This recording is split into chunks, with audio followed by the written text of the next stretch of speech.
Okay, whatever. I guess I'm starting now. Let me open this up, and then I'll switch to the chatting screen. Today I'm doing a different tycoon.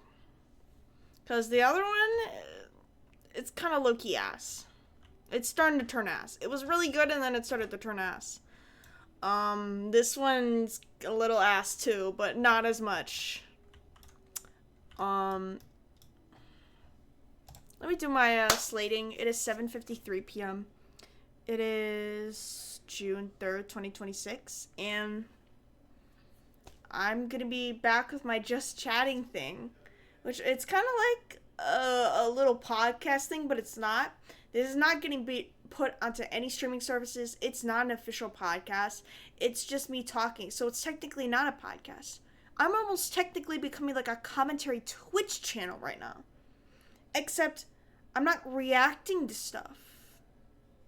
But I am technically commentating. But it's less so commentating. Like, commentary channels are definitely like a different thing than podcasting. So, I mean, you could listen to it as podcasts. But this is like part 2. This is like my second official video doing like a just chatting stream where I'm just talking about whatever.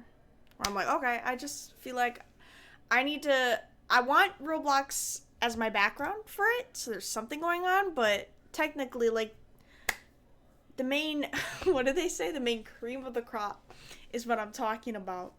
When I'm gaming, I usually add whatever commentary I want over the game, and the game's the main thing happening. It's just kind of vice versa. So, what would that even be called? Because, like, when you're commentating over, like, gaming or something or whatever, that's not, like, commentary channel. It's just being a YouTuber. It's kind of part of the job. Like, you have to be creative when you're, like, playing a game or something. Like, you have to have interesting commentary to be an entertaining gaming YouTuber. Like, that's not just because, like, you're good at commentary. I'm celebrating my 1-year mod anniversary. Every message automated by Twitch feels so corporate. It really does. Hello, No Mouth. I did say I would allow people to join me for this if they want. So anybody who's watching, if you want to join in on my podcast, whatever the fuck conversation shit, I'm going to be in VC in my server. Which one should I do? There's a multi-purpose one. What the fuck is that from? I'm wondering if, like, because, like, there's locked VCs, obviously. I'm wondering if I should keep it in a locked VC so someone isn't joining out of nowhere thinking we're just talking about random shit. Like, I don't want someone joining out of context where, like, we're really seriously deep in a conversation. Shaka bra. And then, like, Amir joins and starts playing, like, fart sound effects. Not Amir, but, I made that for reasons. What? Okay, No Mouth. But no, I remember, I was in VC a couple different times.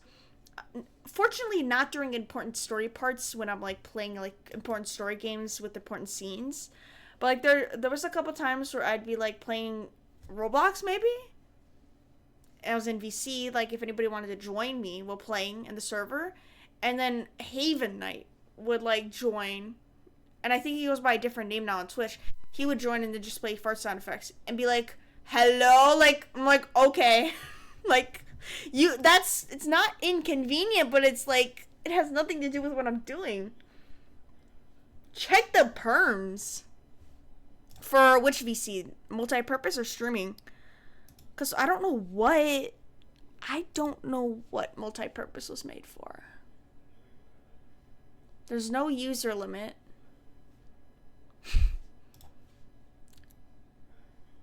Everyone can join that channel.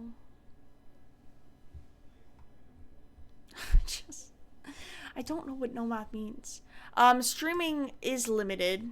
Let me see if I could change the permissions on that.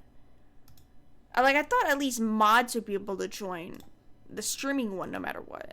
How do I change that?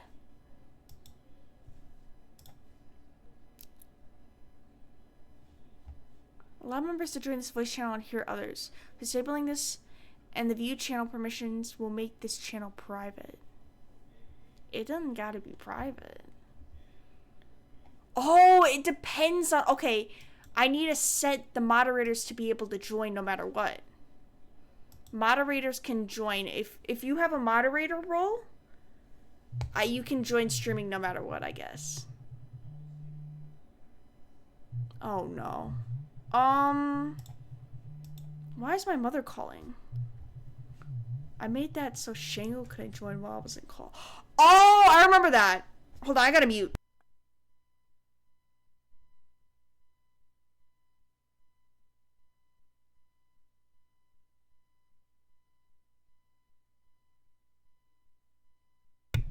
She probably butt dialed me again. Yeah, okay, that was for when Shango kept joining VC with people he wasn't on good terms with. Which is definitely on him. I don't know why he did that. It was just very rude to the people he was already rude to. So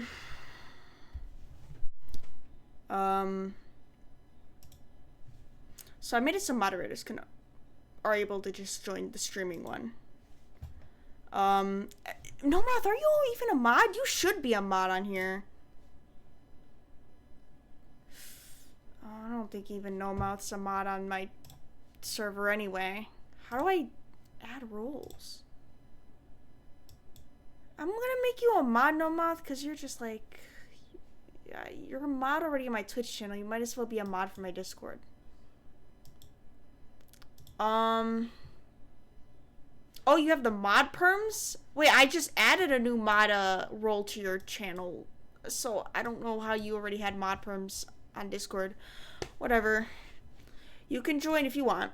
I do have... This time, I actually came prepared. I have a list of shit I want to talk about. On my phone. I was going off on a rant, and then I had to stop myself because I had to, like, figure this shit out. What? And then ads happen, so it's not even, like, a good podcast to listen to because it's live. And whatever you're listening to, you have to listen to an ad for 1 minute and 30 seconds. And then you come back to me and I'm on a completely different topic. So Twitch, yes, it's not the best platform. Like, live podcasts probably aren't the best way to talk. Your Mr. Neurotypical role? Oh, so you technically have, like, 2 roles now. Okay. I didn't realize that. I'm not gonna be drinking today. I'm just gonna be drinking water, and I did kind of stuff my face before stream. Because, I mean, my first talking point was gonna be what's been going on in my life, because I haven't been streaming consistently. Yesterday, I went out for birthday dinner with my family for someone else's birthday. And I had, like, 2 whole drinks. I had, like, a decent-sized strawberry margarita, and then this random-ass, like, thin glass of whatever the fuck. It was, like, it was salted on the rim, which I'd rather have sugar on the rim. I don't know why it was, like, salt. I tasted it. I was, like, hoping it was sugar. It was fucking salt. It was disgusting. And then I drank the drink, and it was just all, like, tequila. And I didn't really taste any flavor, any soda. I was very sad. But yeah, I need to take a break, because I already had quite a bit yesterday, and I had a little bit of a headache from it. I need water. I also have snacks from yesterday. Because if we have to talk about... If my first talking point is what's been going on... Why is shit dropping? Why is shit dropping and popping? We're putting that on low because I'm talking. We don't need high graphics. Yesterday I went to the movies. I got to see the Backrooms movie. This camera's off fucking center. What do I do about this? Which way do I move it? I guess this way. I saw the Backrooms movie yesterday. And it was really freaking good. I will not spoil it. I can't spoil the Backrooms movie. I feel like that'd be a crime against humanity. I can't talk about it. I don't even want to talk about Obsession. Like, I can't talk about the details of either movie. All I could say, it was so freaking good. The only thing I can really talk about with those 2 movies, or at least the Backrooms movie, is that it's getting, like, some flack for being too boring, slow paced, not having enough jump scares. It's all wrong. Whatever these people are saying, it's all wrong. It's a goddamn good scary movie, and it is not wrongfully paced. It is well paced, and it is good. It is good. Everything about it, the beginning, the end, it's all awesome. And it's made by freaking Kane Pixels. And it's better than what Kane Pixels has made on YouTube. That's all I'm gonna say. The haters are fucking wrong. The haters, they don't know what the fuck they're talking about. They really don't. I can't get specific, but I'm just saying, don't fucking listen to the haters. What was that one tweet where it's like, this guy in the bathroom said this movie was trash, but he didn't wash his hands, so I'm not gonna trust him. Like, it'd be silly to listen to someone who doesn't wash their hands. Thank you. Because first of all, even if there wasn't any jump scares in a horror movie, as long as it makes you feel tense or any sort of dread, that's the whole point of horror movies. It did its job. It doesn't have to be jump scares. Jump scares are not the only scary tool you can use in a horror movie. The Backrooms is supposed to be atmospheric. Thank you. And the movie, I would say, is. It is a good movie. Like, after I saw Obsession, I was like, damn, this movie's pretty good.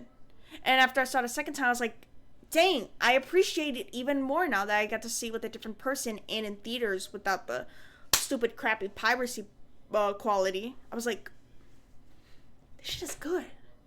It made me feel tense every time something happened in that movie. I was like clenching my butt cheeks, clenching my toes. I was like, oh! But not like in a very exaggerated, like, terrified for my life. Like, I felt like I was in there type of way. Because horror movies only go so far. But it did as much as it could. I was like, ooh, it did really well. Horror elements. I really can't say anything else. I don't want to talk spoilers about Obsession. Because I'm like, I don't want to be responsible for spoiling this movie for someone because they didn't see it. And there's some people who are like, I don't care, you can tell me some stuff before the movie. No. I don't care how much whatever I tell you is not going to ruin the movie experience for you. I'm going to force you to go in blind. If you ask me for what's going to happen in this movie, I'm not telling you. No, it's fine, it's fine. Oh, it's fine for you. But it's not fine for me. I'm not telling you. You can go and Google it if you want, but I'm not telling you.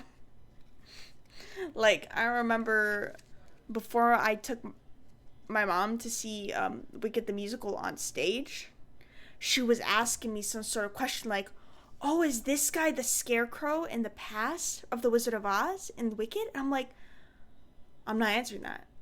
She's like, why won't you tell me? First of all, people don't realize Google exists. If you really want to spoil yourself, go and look it up. Like, I know we're talking in a conversation, but if I'm not telling you, you can go Google it. Second of all, I was, like, still a minor when she was doing this, so she was like, oh, if you don't tell me, you're grounded. I was like, bitch, I'm not fucking telling you. That's something you find out as you watch it. Why the fuck would I just be like, yeah, that happens? And she said she wanted to watch it, too. That's just, like, people, like, in general, where they're like, oh, it's fine, you can tell me this thing. I'm like, no, I'm not telling you anything. Go watch it or go spoil yourself, but I'm not going to be part of that. It's just, like, I'm not going to be responsible for that. Didn't you buy tickets for the T-Dac movie? No, I had to decide no, because I'm like, unless I go alone. Because my little brother doesn't want to see it in theaters. He wanted to see it in Discord call when the episode comes out on YouTube. Because he said he's not going to get spoiled. Because his timeline is curated to not have Digital Circus. But I will. Like, I don't constantly like Digital Circus stuff on my timeline. But, like, Digital Circus stuff still pops up on there. Even if I mute every spoiler tag ever, people are still going to talk about it. They're not going to tag it. Or people put the tag in their display name, which used to work. I feel like if you had, like, something in your display name that was muted, but not in the tweet, it'll still mute that person. But that doesn't work anymore because Elon took over the app and ruined fucking everything. Like the code of everything. Everything's glitchy. Everything sucks. So muting something is not going to mute it for the display name. If you put spoiler warning in your display name so you don't have to put it in every post, that's not going to work. People are still going to get it on their timeline. Start marking your posts or private your fucking page. So, yes, I will get Digital Circus spoilers in my fucking Twitter. I don't think I can wait. RIP Twitter. I still call it Twitter. We all still call it Twitter. I did say I was gonna watch it in VC when it came out on piracy sites with No Mouth and whoever the hell else.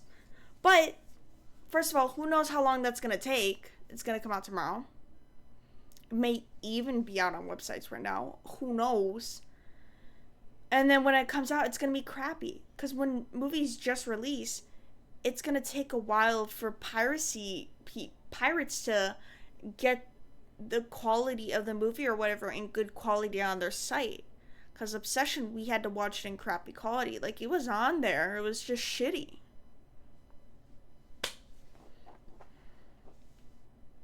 Here I go yapping again.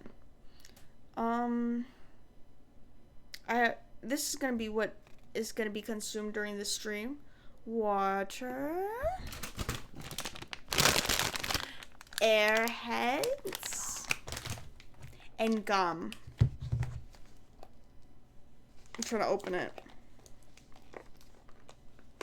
Never mind, I cannot open it.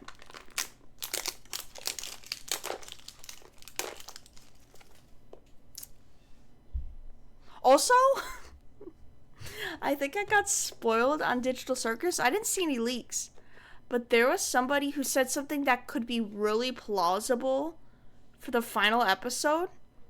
And they said it unmarked spoilers. They just said it unprovoked out of nowhere under a Digital Circus tweet.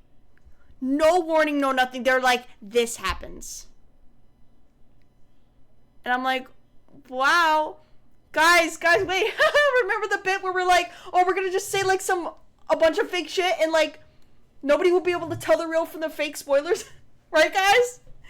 They were doing that bit, right? Yeah. That's so funny, right? Because like it wouldn't be like serious, right? You're right, guys? They weren't being serious, were they? Like, I even bookmarked the tweet just in case, so I would come back to it and see because I didn't check the replies under that reply. I was like, I'm gonna check this when I actually watch the episode. I'm gonna come back to it and see if they were being for real. Cause like if the replies say, "No, you spoiled it for me," then that reveals that spoiler was real. Oh no. What's been going on? How do I fucking log into my phone? What? I'm literally holding up my face for ID. And it's just not reading anything. The fucking iPhone has become utterly useless ever since this new Apple Intelligence update. Siri has become so useless now. She cannot do shit. I would ask a simple fucking question and she used to give me multiple results on the web for what this thing would mean. Or there'd be a little button being like, search the web for more definitions. A lot of times she takes forever to load and she's like, I'm sorry, I'm not working right now. Please come back later.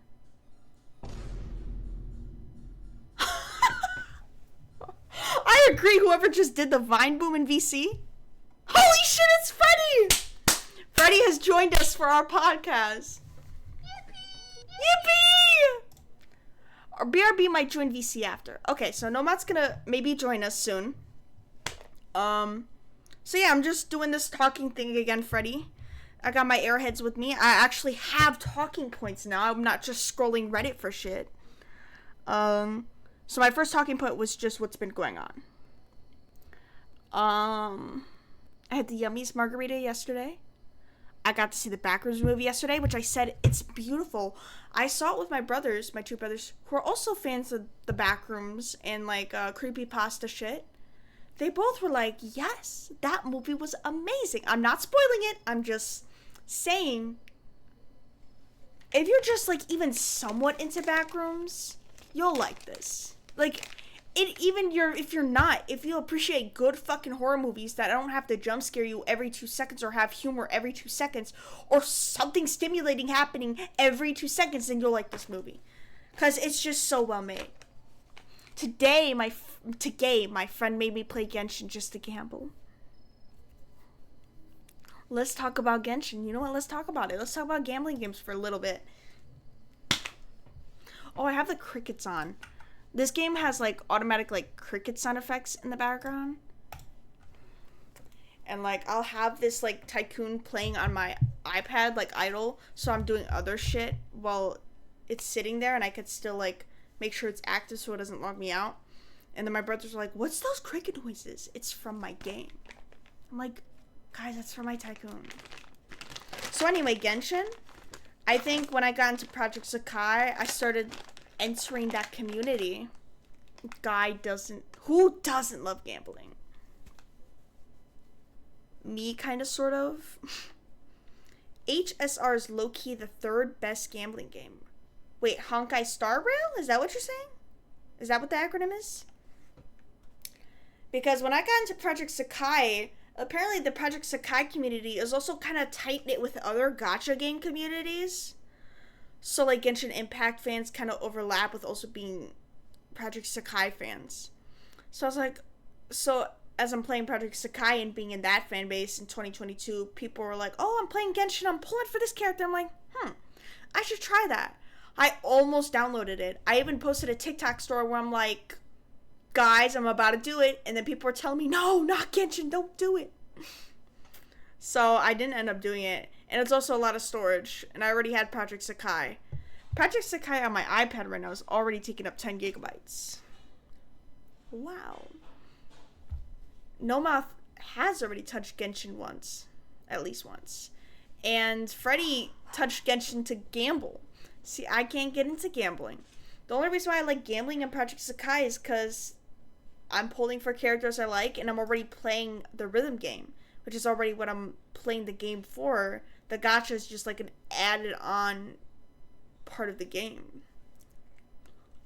But like, I'm not purposely seeking out gambling games. I'm not purposely seeking out gacha games. I just hate the battle system. I'll probably only play Genshin for a while until it takes too much storage. See, what is Honkai Star Rail? Is it basically like Genshin? Because I know Genshin's open world. Oh god. This airhead is stuck in my freaking teeth.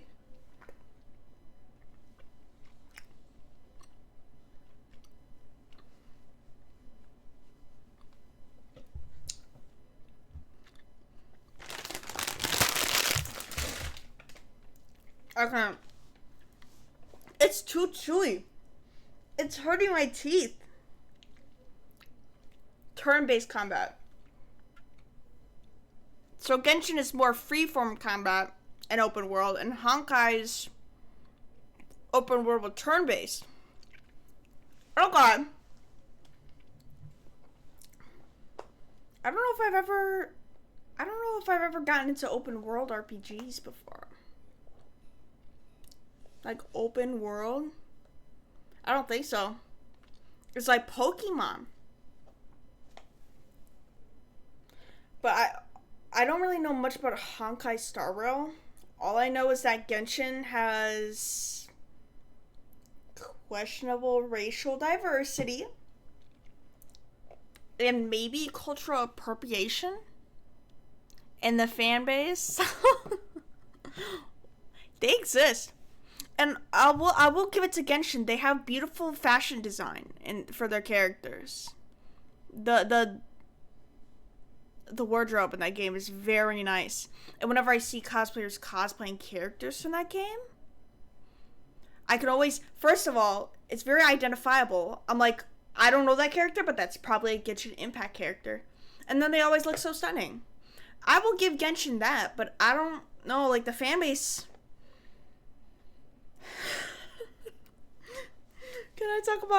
I need to talk about that one video I need to pull it up.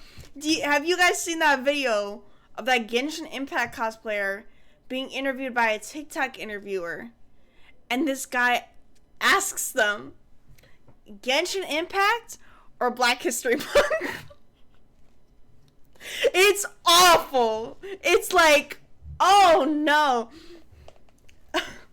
So, TikTok interviewers, they always ask you questions that are going to get you attacked on the internet. They're always there to instigate something. TikTok interviewers, first of all, will already approach you with the camera in your face without your permission, asking you for permission. And then they'll ask you shit, and they will clip your answer to make you look bad. Let me get that out of the way first.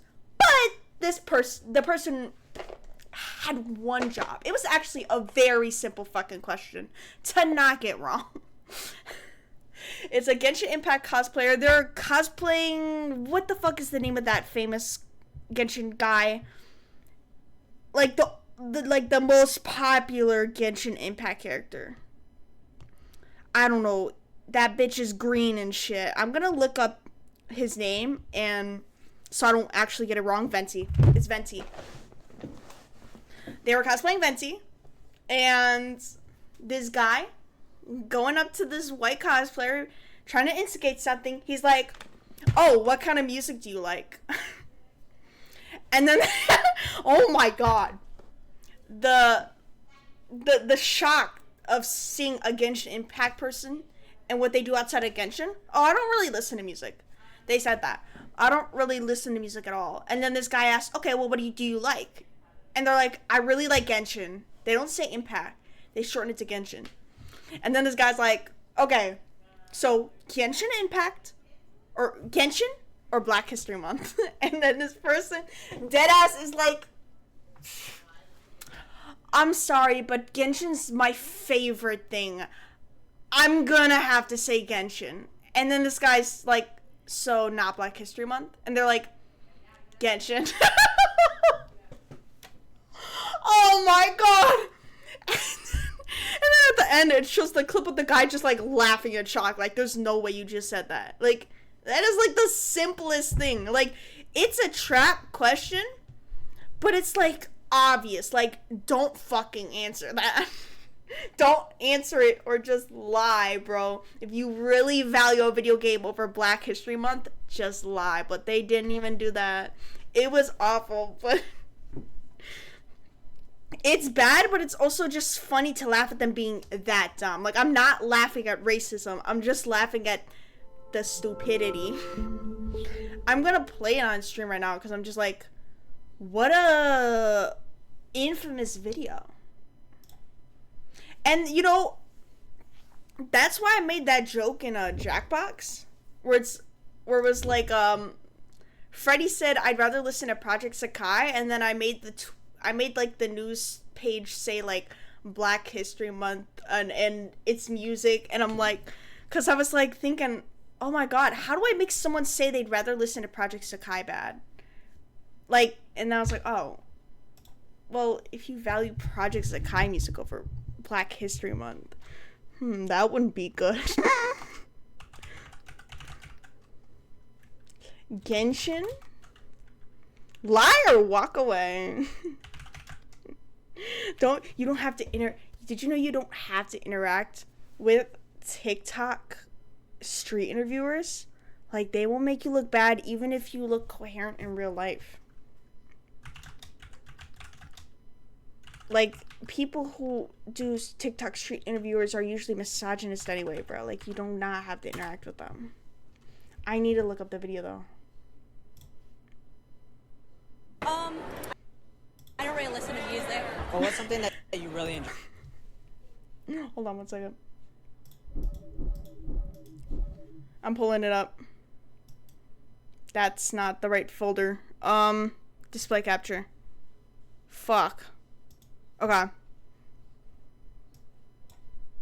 I don't really listen to music. Well, what's something that you really enjoy? Genshin. Okay. And anime. So, Black History Month or Genshin? I'm sorry, but Genshin is literally my favorite thing, So not Black History Month? Genshin. Okay. I love Genshin, and I'm sorry, Genshin is my #1 priority in life. Okay, I got you. Appreciate it. Oh my god, what an embarrassment! And you got this cosplay off of Temu too. Don't worry, I get my cosplays off of Amazon. But your cosplay looks trash. Your voice is trash. Wait, let's go through this. You can't pick your voice though. I mean, I am apologizing for trashing that. You can't really pick your voice, but at the same time, it's kind of funny listening to their voice when they say their answer. I'm sorry, but Genshin is literally my favorite. No. Do you hear their voice? It's like Black History Month or Genshin. I'm sorry, but Genshin is literally my favorite thing. Like, okay, fork found in kitchen. Okay, bitch. Okay, Southern Apple. Genshin's literally my favorite thing in the world. A colorist game over Black History Month. The jokes write themselves. Genshin's literally my favorite thing. So no Black History Month? Genshin.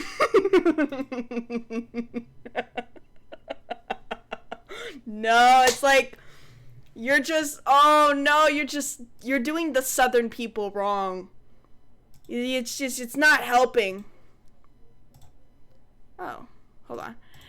You're really not helping that stereotype that Southern people just end up being the most conservative, bigoted people ever known to mankind. Oi. Oi? I see him. Oh yeah, I have Tsukasa as my background image instead of showing a black screen whenever I'm pulling my shit up. So, because I wanted to show in the background for my Project Sakai gameplay, but I don't know how to make that work out layout wise. So he's just like sitting there secretly. So, I'm sorry, but Genshin's literally my favorite thing. Like, that's... And it's like multiple facets. It's like the Amazon cosplay that just adds on to the Amazon quality opinion. And it's also them being like, I don't really listen to music. I don't listen to music. I really don't go outside. I don't really have any hobbies. I don't watch any TV shows. Oh, but I do love playing Genshin. Like, oh my god. I mean, the dynamics of a Genshin Impact fan. Holy shit. Like, they're so interesting. Holy shit. It must be a joy dating them. Can we go to this Genshin cosplay meetup again? Come on, that'd be a great idea. Like, there must be some Genshin Impact fans that have lives and have partners somewhere. Oh yeah, I don't know what else Hoyoverse has made. This is just like that one time. But yeah, that video kills me because, like, it's bad.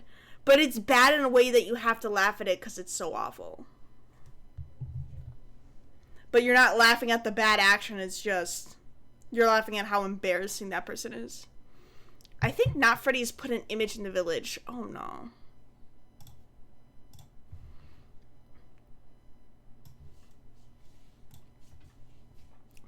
Freddy. Oh! We gotta pull this up. We gotta pull it up. We gotta pull it up.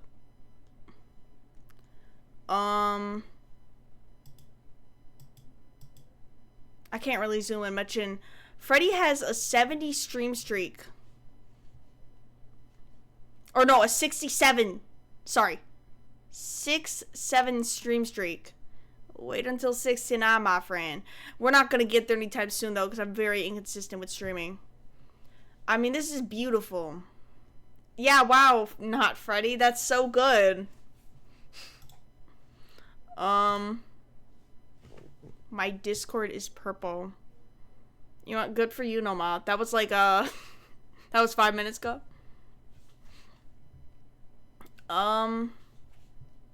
What else? Freddy has now joined me in Giga Mansion Tycoon.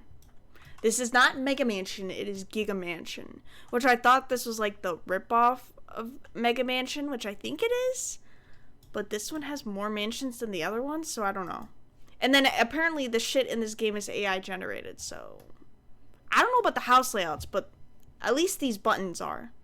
Like, I think Power said that to me while I was, like, streaming this game one time. I'm addicted to mansion games. I'm kind of been on a mansion spree. Like, you know when you get a hyperfixation on, like a non-media? Like, not a video game, not a TV show, like, some bullshit? Because I used to have a hyperfixation on making quizzes, and I used to have a hyperfixation on finding, like, the most interesting purity tests. Like, there's the rice purity test, but people make their own versions, which is, like, literally the same fucking questions, just slightly different. So I'd have hyperfixation on that. I may now have a new hyperfixation on, not just mansion games, like mansions in general. I've been watching a bunch of mansion content on YouTube. I've been looking through, Airbnb through, like, cool properties on there, like, it's getting a little bad. Because I like, you know, when you daydream a lot, you have a lot of time to think about, what if I lived in a lovely, beautiful castle? Like, I need a game where I could do Minecraft, but, I mean, I would like a more, like, realistic graphics game where I can make my own castle. But, I mean, the best I could do right now is Minecraft. Daydreaming is the GOAT. Daydreaming is what we do. It's what we do around here. I still haven't gotten to... I mean, I technically got to my horror movies point. Background Obsession, really freaking good. I just know Hollywood companies are going to take the wrong message from these two movies doing so well and just, like, completely make slop. Because, like, these two movies have a budget under $100 million. Like, you don't need a lot of money to make a good horror movie. Like, Backrooms was $10 million. Obsession was $750K. So, people are like, you don't need, like, millions of fucking dollars to make a good goddamn movie. But, you know, companies may take the wrong message and be like, oh, so we can make cheap movies and people will still like them. Like, no. Like, these movies are just really artistic and well done. What else? I talked about what's kind of been going on in my life a little bit. Fucking nothing, basically. I'm going to be going on vacation this month, so I will be gone for 2 weeks, but I don't know if that's going to make a difference to you guys, because I'm already just have not been streaming consistently. I've been having a problem with getting on stream and streaming. Unless there's a game I really freaking want to play, I've been having a hard time actually getting myself to stream. Like, I kind of want to play the Last Life is Strange game, but I'm not, like, excited to play it. So that's why I'm, like, struggling to get onto it. It's not that I hate it. It's just that I'm, like, not extremely enthusiastic to play it. So that's why I'm like, I'm going on vacation, but it may not make a difference to you guys. I'm not going to be able to stream on my vacation, obviously. And I'll tell you guys where I go after I come back. What's going on. Also, I met this Polish dog. And I've been trying to, it's not my dog. I've been trying to, like, teach it commands, like, in Polish, because the dog only understands commands in Polish and some in English. So I was trying commands, and maybe I'm pronouncing them wrong, or maybe this dog is just stupid, but I think the dog is just not a smart dog. This dog doesn't want to do any tricks. I learned Polish commands for this dog, and this dog did not want to do shit. So I'm like, okay, whatever, bro.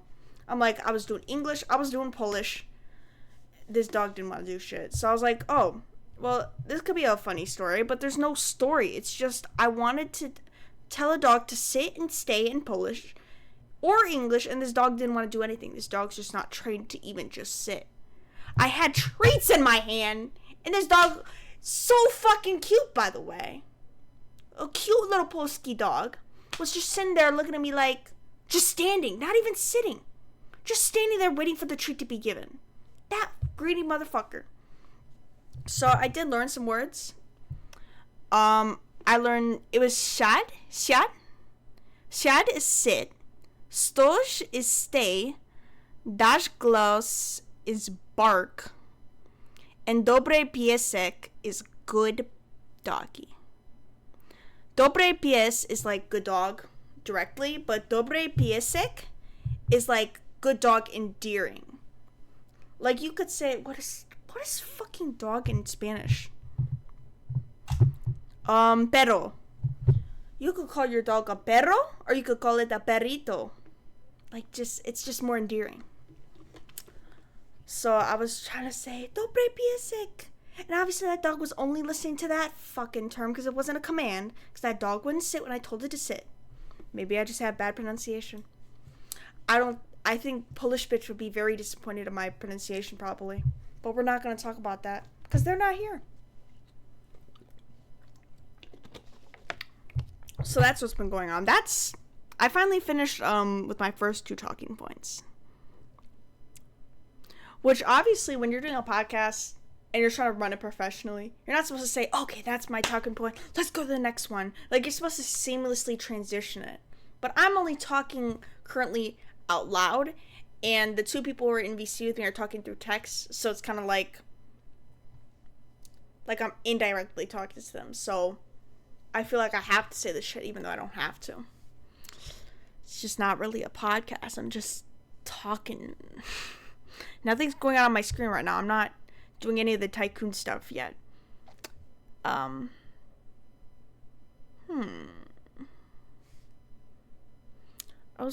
think my next talking point was gonna be about commentary channels. Because I was watching this one YouTuber who they're not a commentary channel, but I don't know exactly what they became popular for on YouTube. And apparently they're just like a random channel. Like they just do videos of whatever. I'm not gonna say their name. But I was watching a video of theirs, and they brought up the topic of like commentary channels. And then they're like, honestly, I don't really care about commentary channels. And I don't care what you think about this random ass Hallmark movie from 20 years ago. I really don't give a fuck about what you have to say about it. Like, I just think the concept of commentary channels are just boring. And I have to mostly agree with that. I've never gotten, like, attached to really any commentary channel.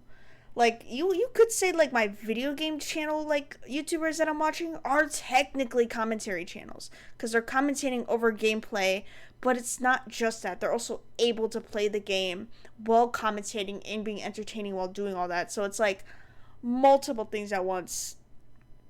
Like, there's still, like, more talent that goes to it. But I don't want to, like, discredit commentary channels. Like, I don't want to say they don't have talent. Some of them are witty, and they know what the fuck to say when something's happening. But it's like, I only know you through your commentary, so why do I care much about what you think of a person? No, I'm sorry. Not Danny Gonzalez, not, Polish bitch likes Curtis Connor. Just, like, nobody. Like, I'm mainly into video games, so I'll watch shit about that. And then, yes, maybe I'll watch a commentary channel here and there because they'll genuinely have an eye-catching thumbnail. Or they'll have a topic talking about, oh, TikTok mothers are becoming outrageous. I wouldn't click on a video that says exactly that title, but it's something about, like, something somewhat interesting. I'm like, okay, I'll click on it because I haven't heard about it myself through TikTok. But it's like, they aren't playing a game. They aren't, like, giving me deep psychoanalysis from, like, a bachelor degree POV. Like, they have no credits or anything, and they're not doing any skill other than commentating. It is just commentary. And it's usually, a lot of the topics are, like, ultimately, this could have been an email. Like, I ultimately could have watched someone else summarizing the situation, not you. And yes, like, the ones reacting to, like, horribly bad movies, I don't mind those actually as much. Like, if they're commentating on TikTok drama or some cringy videos on TikTok, I'm like, okay, absolutely not. If I'm watching this, I know I'm down horrendous. Like, I need to seriously go find something to do. Like, I feel like I'm disappointed in myself just as much as if I'm doom scrolling. Like, there's no way I'm watching this. But if it's like someone like summarizing a crappy movie that I'm never gonna watch in my life, but that I'm somewhat intrigued in the plot or the hook of the movie, I'm like, okay, I'll watch that. But it's like, that's kind of like my only exception. Like, it's just like this random niche internet drama. No, I do not want to hear about it. And no, I do not want to hear about your shitty centralist opinion. I do not care what you think. And usually your opinion always bothers me because I'm like, okay, but you're forgetting about the nuances in this and you just want to make a funny editing joke. I can't get attached to any commentary channels. And like, it seems like a lot of people, like, whenever I talk about YouTubers I watch, it seems like, oh, I have to, like, indirectly it seems like, oh, but do you watch any commentary channels? Like, I have to have at least one to, like, talk about with people. Like, my brother, I was telling him, my twin, I was like,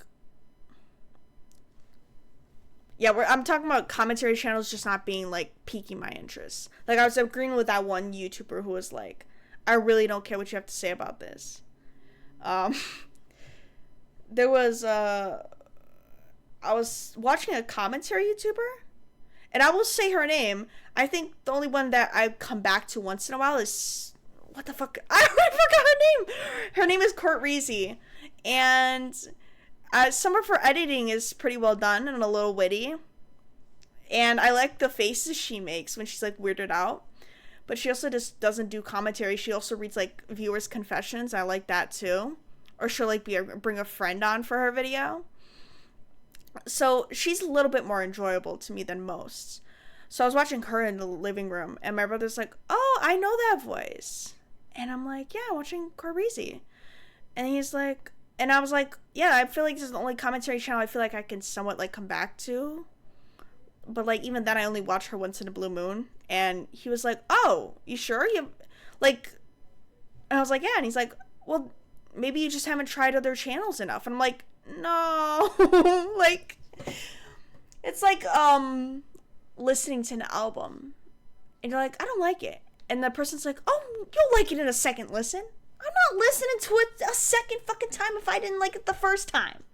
You want me to give it another chance, but it's probably not gonna happen. Like, I've tried other commentary channels, I know damn well I have, but it's just commentary channels, they do even less than what a lot of YouTube channels already do.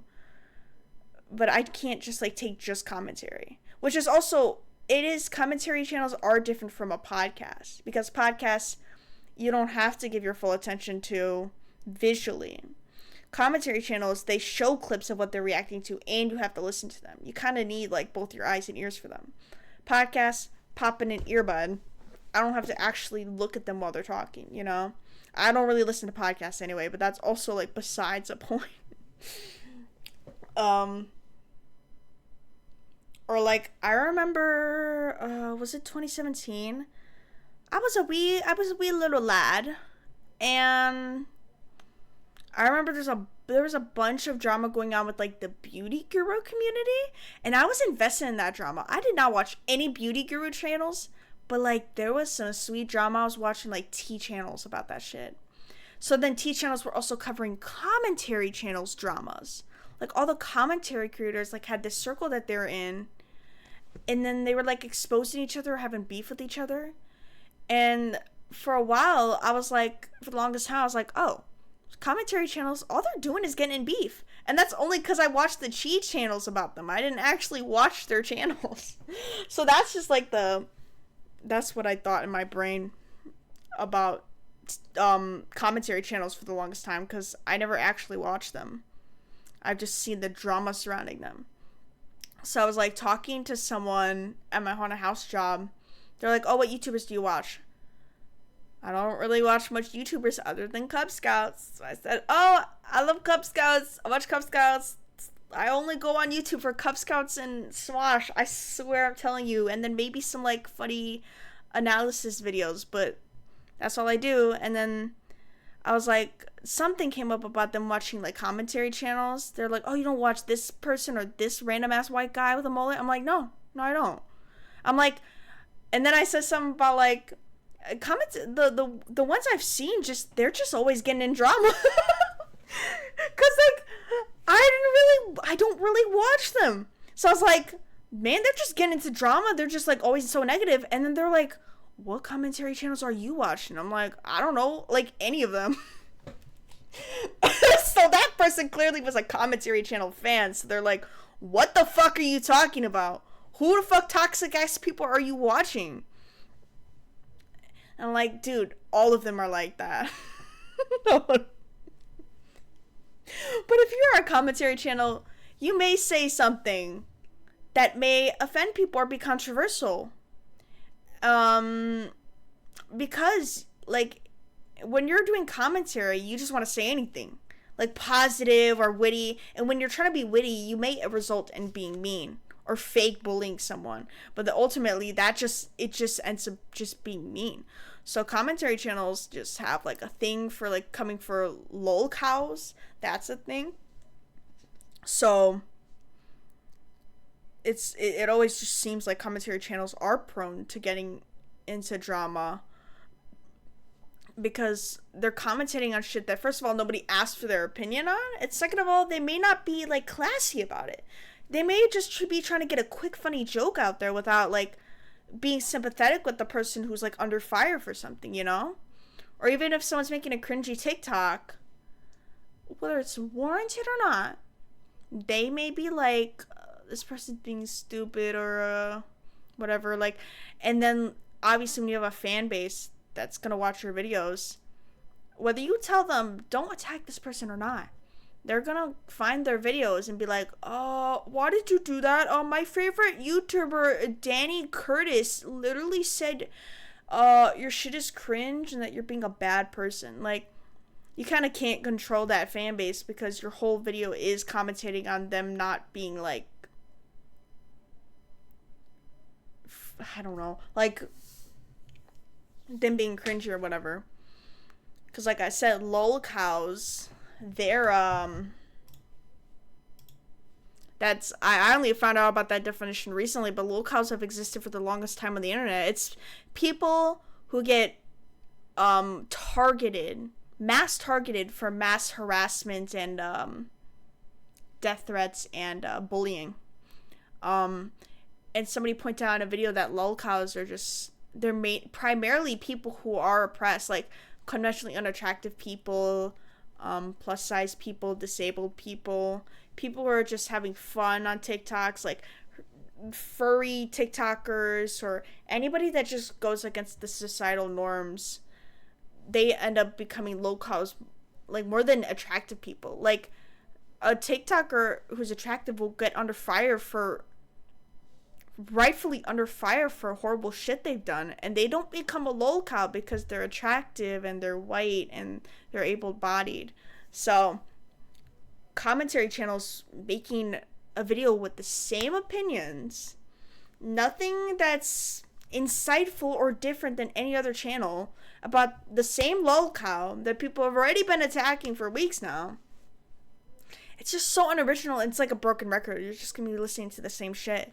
Because commentary channels, they, unfortunately, when you're on YouTube, you kind of have to follow an algorithm, and you do have to go for the trending topics. If you see a video popping off with views about Tyler Catastrophe, you're like, oh shit, I should make a video about him too. And it's going to be the same shit. Because there's not really much else to say. It's just going to be like, a whole synopsis of whatever the fuck he did or blah, blah, blah. But it's still, like, the same opinions. And then even I've noticed when I'm watching commentary YouTubers, like, they'll just say the same opinion, just differently worded, like, over and over again. Like, I do that too, like, when I'm just yapping, but I either try to slow down or try to script things or line things out more, so I'm not repeating myself for 30 minutes. It just, for some channels, they don't do that. Or they don't edit out, like, filler words or sentences. Like, it does slacken it. Like, once you realize these things about, like, a lot of commentary channels, not all of them, but once you realize that, you just feel like, ugh, this oversaturated genre of YouTube is just it's like it's kind of unbearable to watch. I was gonna say one more thing. Like, that's why I can't watch them. I can't really stand them. Like, I was gonna say, if you're thinking about becoming a commentary channel just because, I talk a lot, I have a lot of funny shit to say, it doesn't mean you should be a YouTuber. It doesn't mean you can handle being under the famous eye and having a fan base. It doesn't even mean that you are funny to other people. You may just be funny to yourself or your friends. It doesn't mean it's going to translate into being a YouTuber or content creator. I don't know why but this reminds me of some webtoon YouTubers criticizing small writers on their vids. Webtoon YouTubers criticizing small writers? What the fuck? Dang. And yeah, especially you just have to... I don't know. And just also being a YouTuber with a huge fan base, like, I just wish, I wish people on YouTube were, more deserving people on YouTube were granted, fame on YouTube than the people who are less deserving. I don't know how to word it, but it's just like, people will have a fan base and use it for evil. And they will send their fan base to lol cows and berate them for being in a video and being criticized in that video, instead of forming their own opinions outside of a commentary YouTuber's opinion.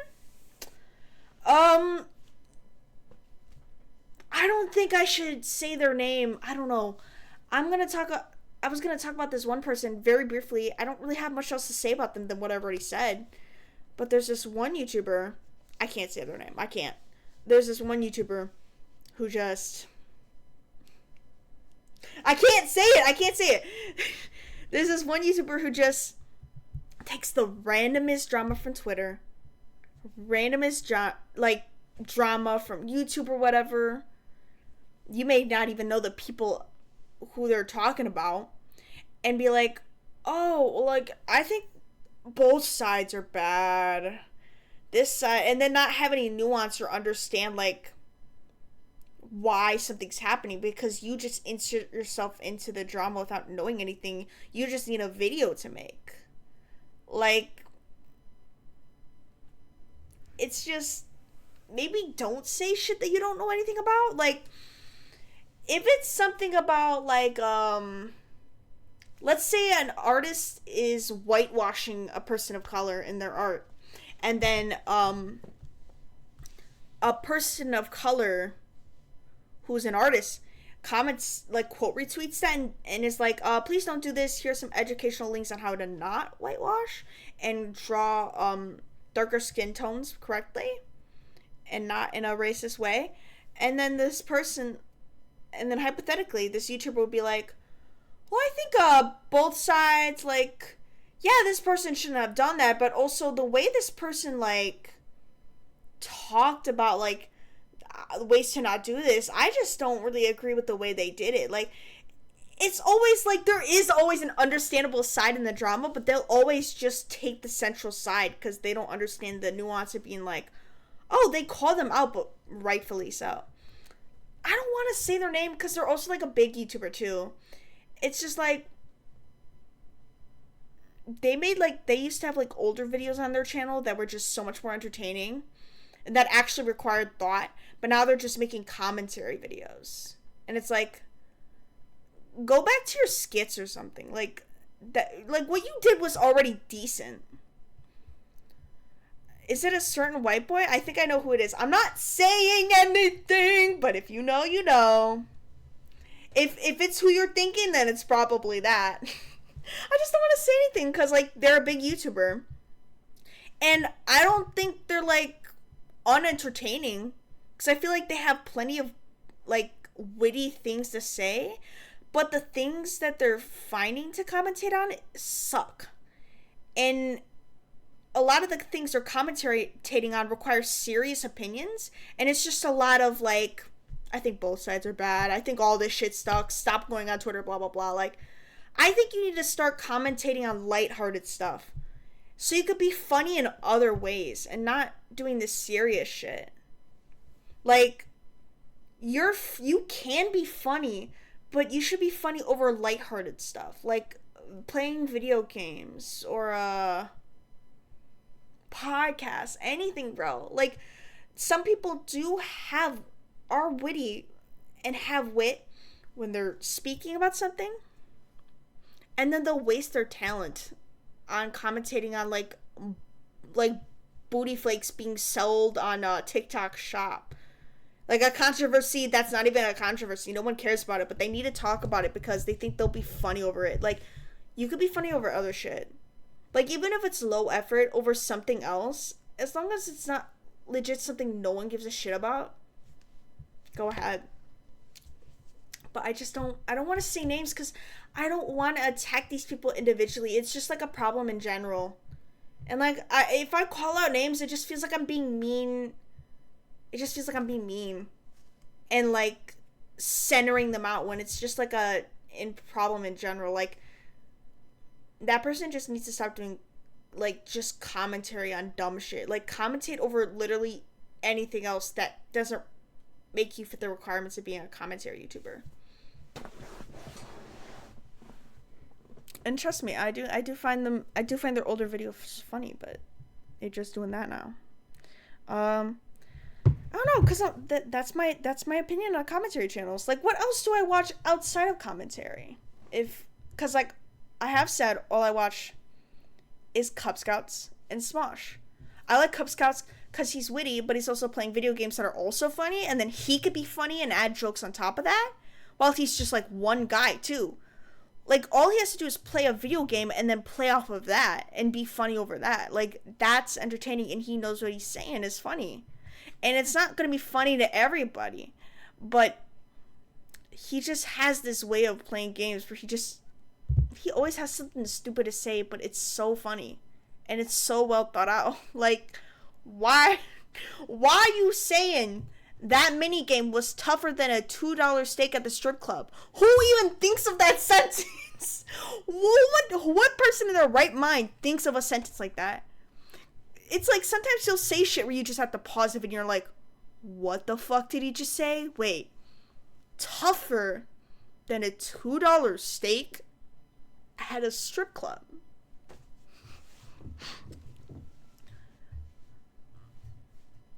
It could be, and then the game could be dookie, but he has something to say about it always. I would. You would? I'll believe it. And then Smosh, I mainly watch them through compilations, and I don't really watch their skits at all. I don't think, maybe I've watched one of their skits ever in my lifetime all the way through. But mainly, Smosh is also funny with them just doing any other activity. Like, if they're playing a video game on Smosh Games, or if they're, even just the Smosh Mouth podcast. They got a theme going on, and they're commentating over, something. They got Smosh Reads Reddit stories. Some of the guests, like, when they're reading a story, they just keep building onto a joke. Like, once they find something to joke about in the story, they'll keep building on that joke and building on it. It's really good. Like, I feel like comedy in that vein is much easier for them to do than when they're doing, like, sketch comedy or, like, script comedy, like acting. I don't know how to explain it. But yeah, it's not simply just commentating on, like, something uninteresting. I think that's just probably, like, my main gripe with that stuff. Oh, and you know what? You know what's awful? I don't just watch Jay and Smosh consistently on YouTube. I also somewhat consistently watch police body cam videos. Oh. Freddie says same. Dude, they have the most eye-catching thumbnails ever, and it's real freaking cases about real people. And when you're watching on the internet, it's easy to like detach yourself from what's happening and think of it as like an entertaining YouTube video, when it's like real people's lives are affected by this shit. So like, like, just like with true crime, you have to be, like, classy about it. Like, these are real things happening to real people. But yes, I do like watching them. It's not even just entertaining, it is educational. Like, seeing how the law works and how sometimes cops can be corrupt. Like, I'm consistently on that shit too. But that's not even like,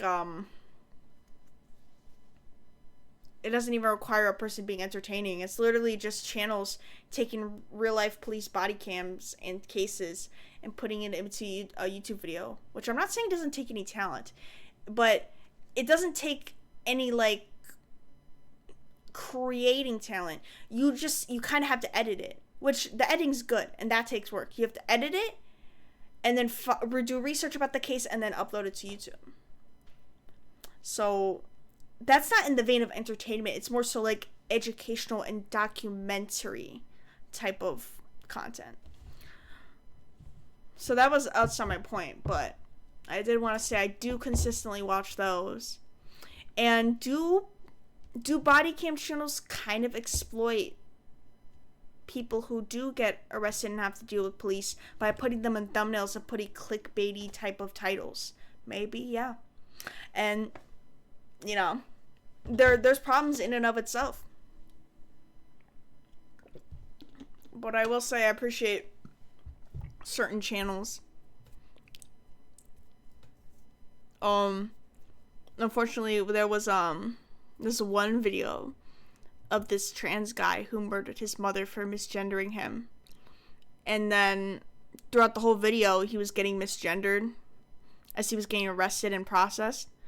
And then I'm like, unfortunately, yeah, like, his mother got murdered.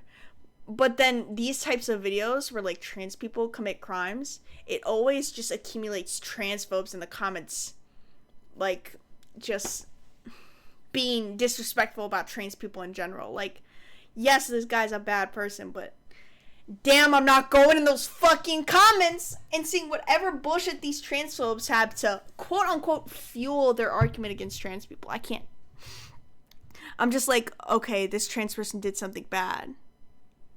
Trans people could do bad things, but oh my god, I'm not gonna look at those comments, because whenever an oppressed person does something bad, they always want to stereotype everyone else in that group just for them being a bad person. Like, I can't look at the comments. It's awful. Like, like, I don't even like the idea of that video just being covered without moderation in that comments, because, like, I didn't even watch the video. I'm like, I don't even know if, like, the YouTube channel even misgendered them in the video, but, like, I just know I can't handle looking through that comment section being like, oh my god, the mother was right. The mother did not deserve to die. Like, I don't think people in YouTube can have nuanced conversations like that. Let me see the... Freddie, have you ever heard of Man Does the Unthinkable After Talking to ChatGPT? I have not watched that, but that seems interesting. You can never look at the comments of videos of marginalized groups because people are always so insensitive. Yeah, but it especially sucks when it's a true crime of a truly bad person, and this channel can make up the excuse that it's just simply documenting what's happening, and this person just was a bad person, and they were also happened to be trans. But at the same time, when your comments are just gonna be like that, it just feels awful just seeing a video like that on YouTube. Like, because it just is it's just grounds for people to be able to easily hate on the trans people for that. Like, you can call me wrong and you can call me an insensitive person, but I think even murderers who are trans don't deserve misgendering. Like, I don't care if they committed the most upright human crime against humanity of murdering someone. Cis people do not get their gender identity invalidated once they commit a crime. But it only happens to trans people because they see it as a way to disrespect them for doing a crime, but it's ultimately just transphobia because you don't see that happening to cis people. They don't get misgendered for committing a crime. so we don't do it to trans people. It's just simple as that. This trans guy who murdered his mom is a bad guy. He shouldn't have done that. Even if his mom misgendered him, who's killing people who are misgendering? Also, I didn't watch the whole video. There also could be nuance. Like, no, he shouldn't have killed his mom, but what if his mom was being abusive to him and being awful about him being trans? I just, like, we can have nuanced conversations while, like, still admitting that murder's bad. It's not anything too serious in that video, but I'm assuming that man did commit a crime.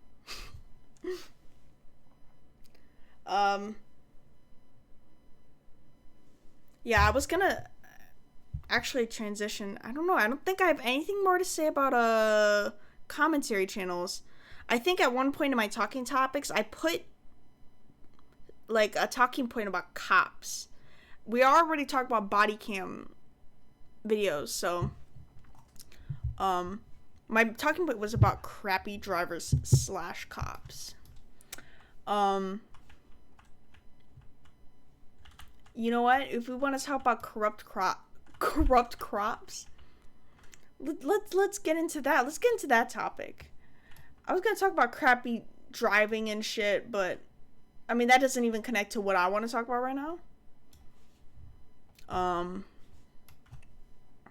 I one day found this YouTube channel named his name is Reckless Ben, and I found him out through him like infiltrating cults and like secretly filming him going into like secretive cults and like filming their conversations and shit. I think that's what he does. But yeah, I subscribed to him ever since, and then I haven't really watched his channel until a video popped up talking about this guy who's got his $200,000 Lego collection stolen. So he's like, oh shoot, I gotta help this guy. He's like actively dying, I think. Unfortunately, I didn't watch the original video because I only watched the continuation video where this guy won the court case of suing this guy for stealing his Legos. And it's not even like the main point, but it's a big part of it. Oh my god. So this guy successfully sued this company that stole his Lego collection. Because he got kicked out of his store by this company. And then he won the case. But then when obviously he was supposed to, that this company was supposed to pay this guy because he won the case, he actually didn't get his money. Like, just because he won the case didn't mean he got his money. So then this guy, Reckless Ben, he had to sue them again and be like, you didn't give him his money. We won the case. What the heck? So this guy sued him. And then while he was trying to like serve him the papers, he was getting like pulled over by cops and constantly questioned. Like every time this guy was trying to approach his house and give the papers, the cops kept approaching him, blah, blah, blah. Like, oh, what are you doing here? And, oh, let me see your ID, blah, blah, blah. And then multiple times he got searched twice illegally. And then he even got arrested like 2 or 3 times in this video. Like, I didn't even know about the Lego drama before it, but where this whole drama is happening in this this town called Fork in Utah, I think? Is it called Fork? But like the 2 guys from the company that run that company that stole this guy's Legos, they're part of the Mormon community, and that whole area is like very Mormon.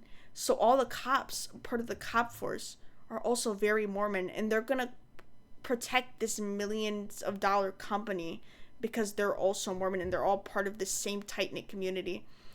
So the reason I was talking about it is because I'm like, as I kept watching that video, I kept seeing like this Ben guy get arrested multiple times and searched illegally. And I was like, oh my god, this case is awful. Oh, Freddie, you watched that? Didn't his shoulder? Yes. His shoulder got dislocated because, as you see in the body cam video, he didn't make any quick movements, but the cops, I don't know, had like a power trip and wanted an excuse to like hold him. So they thought they were trying to make the excuse that he moved quickly, but he didn't, as you see in the body cam footage. So his shoulder got dislocated. It was bad because then there was another guy, a part of Ben's friend group, that was setting up the GoFundMe signs, and he got arrested and grabbed violently because they're like, we need to take in your phone for investigation. So he took out his phone, but he turned off the power button, and then they grabbed him quickly. They're like, don't erase anything. You can't erase anything and erase any evidence. And he's like, I'm just powering off my phone, as you could see also in the body cam footage. Like, I didn't even know much about the Lego case before that video, but that video popped up in my recommended, and that video was talking all about the corrupt cops. They're all tight-knit in the Mormon community, and the CEOs of that company are Mormon, and they all know each other from the same and graduated from the same Mormon college. So they're gonna take this side over, obviously, this man's Lego collection that got stolen. It was like, that video was awful. Every time more shit happened, every time he got pulled over, the cops, when he was trying to serve the papers, which he could have gotten a lawyer to do that. But anyways, he didn't enter anywhere near the CEO's property where he had to serve the papers to. But 4 times, that guy called the cops, wasted the cops' time, even though I know that's not an active town with active crime. But he's wasting time, resources, and money for the cops to go over and keep questioning him. They called the cops over to him 4 times. And then they were like telling him, oh, those aren't real court papers, blah, blah, blah. I was just like, I yelled at my screen every time. I was like, no, no, no! I fucking hate corrupt cops. I hate corruption. All cops are corrupt. But, you know, even though you could say, oh, yeah, no. All police departments are corrupt in some sort of way for the government and blah, blah, blah. It's still bad. And I think he's still hiring lawyers, not just even for this Lego shit anymore. He's also has to hire it for the mistreatment and this awful police brutality that was used against him. It was so bad. And then at the end of the video, he's like, he found out there's a second warrant for his arrest. But he can't get bailed out this time, so he goes to Mexico. And then I looked up, because I was like, wait, but can't the Mexican police technically send you back? Like, but I think the police department has to go through a process to, like, get this guy out of Mexico back to the U.S.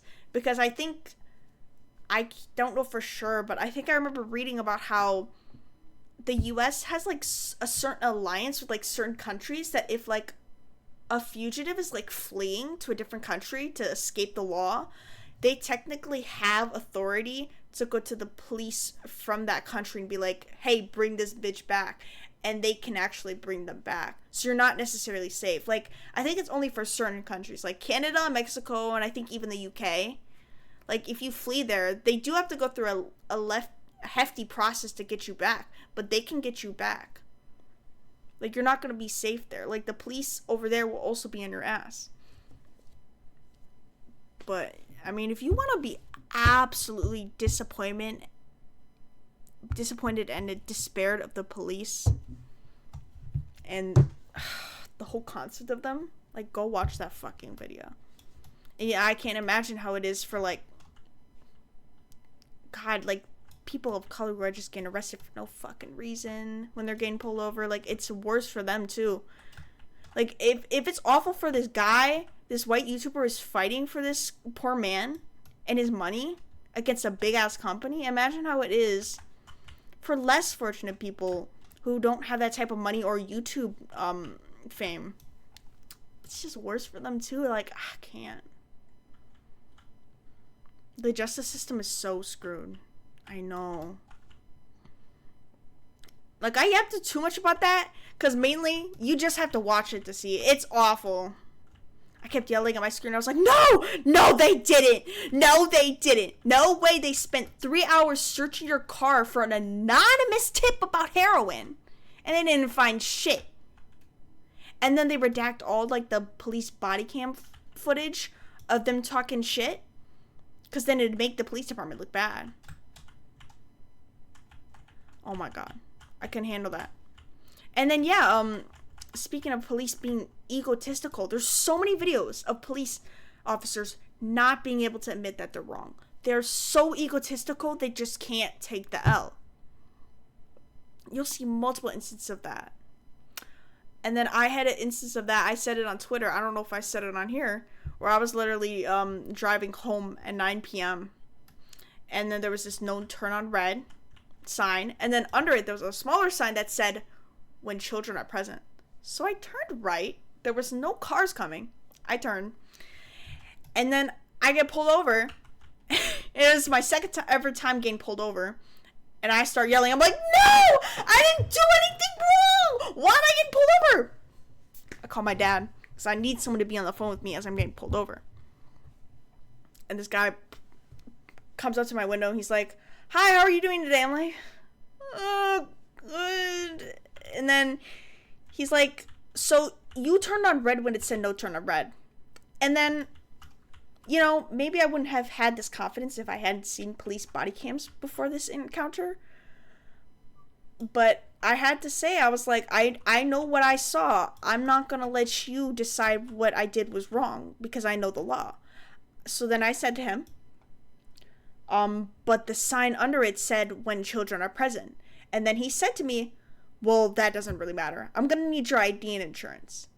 So I pull out my ID, give it to him. And then I accidentally pull out my medical insurance. Like, my hands are shaking. I'm like, he's like, oh, that's your medical insurance. I'm like, okay, I'm sorry. I forgot where the car insurance was. He went back with my ID. I had to look for it. Finally got it out. And gave it to him.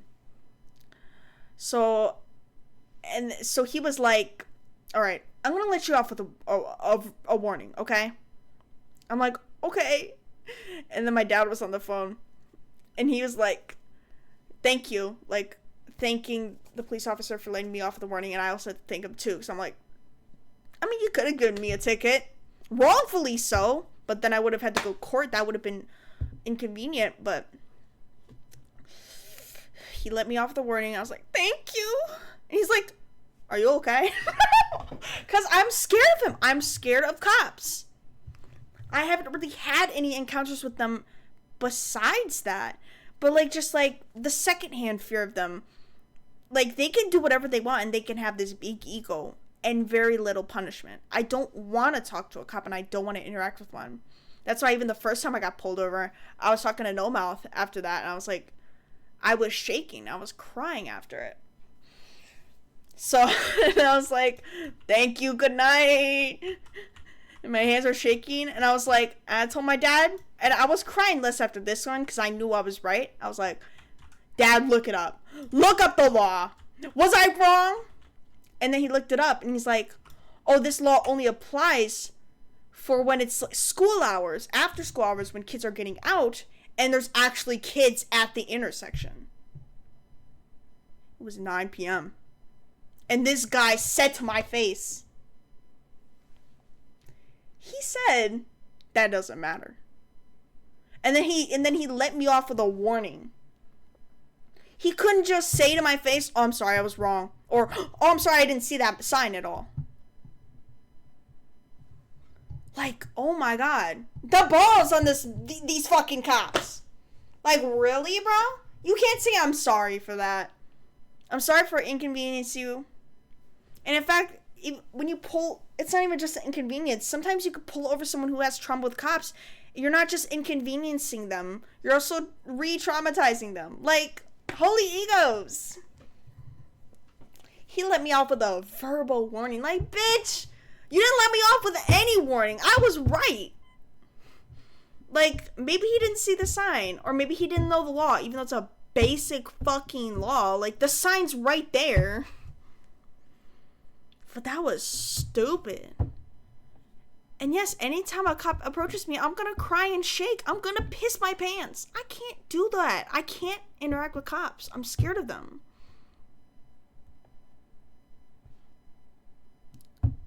I'm scared of cops. I don't like them.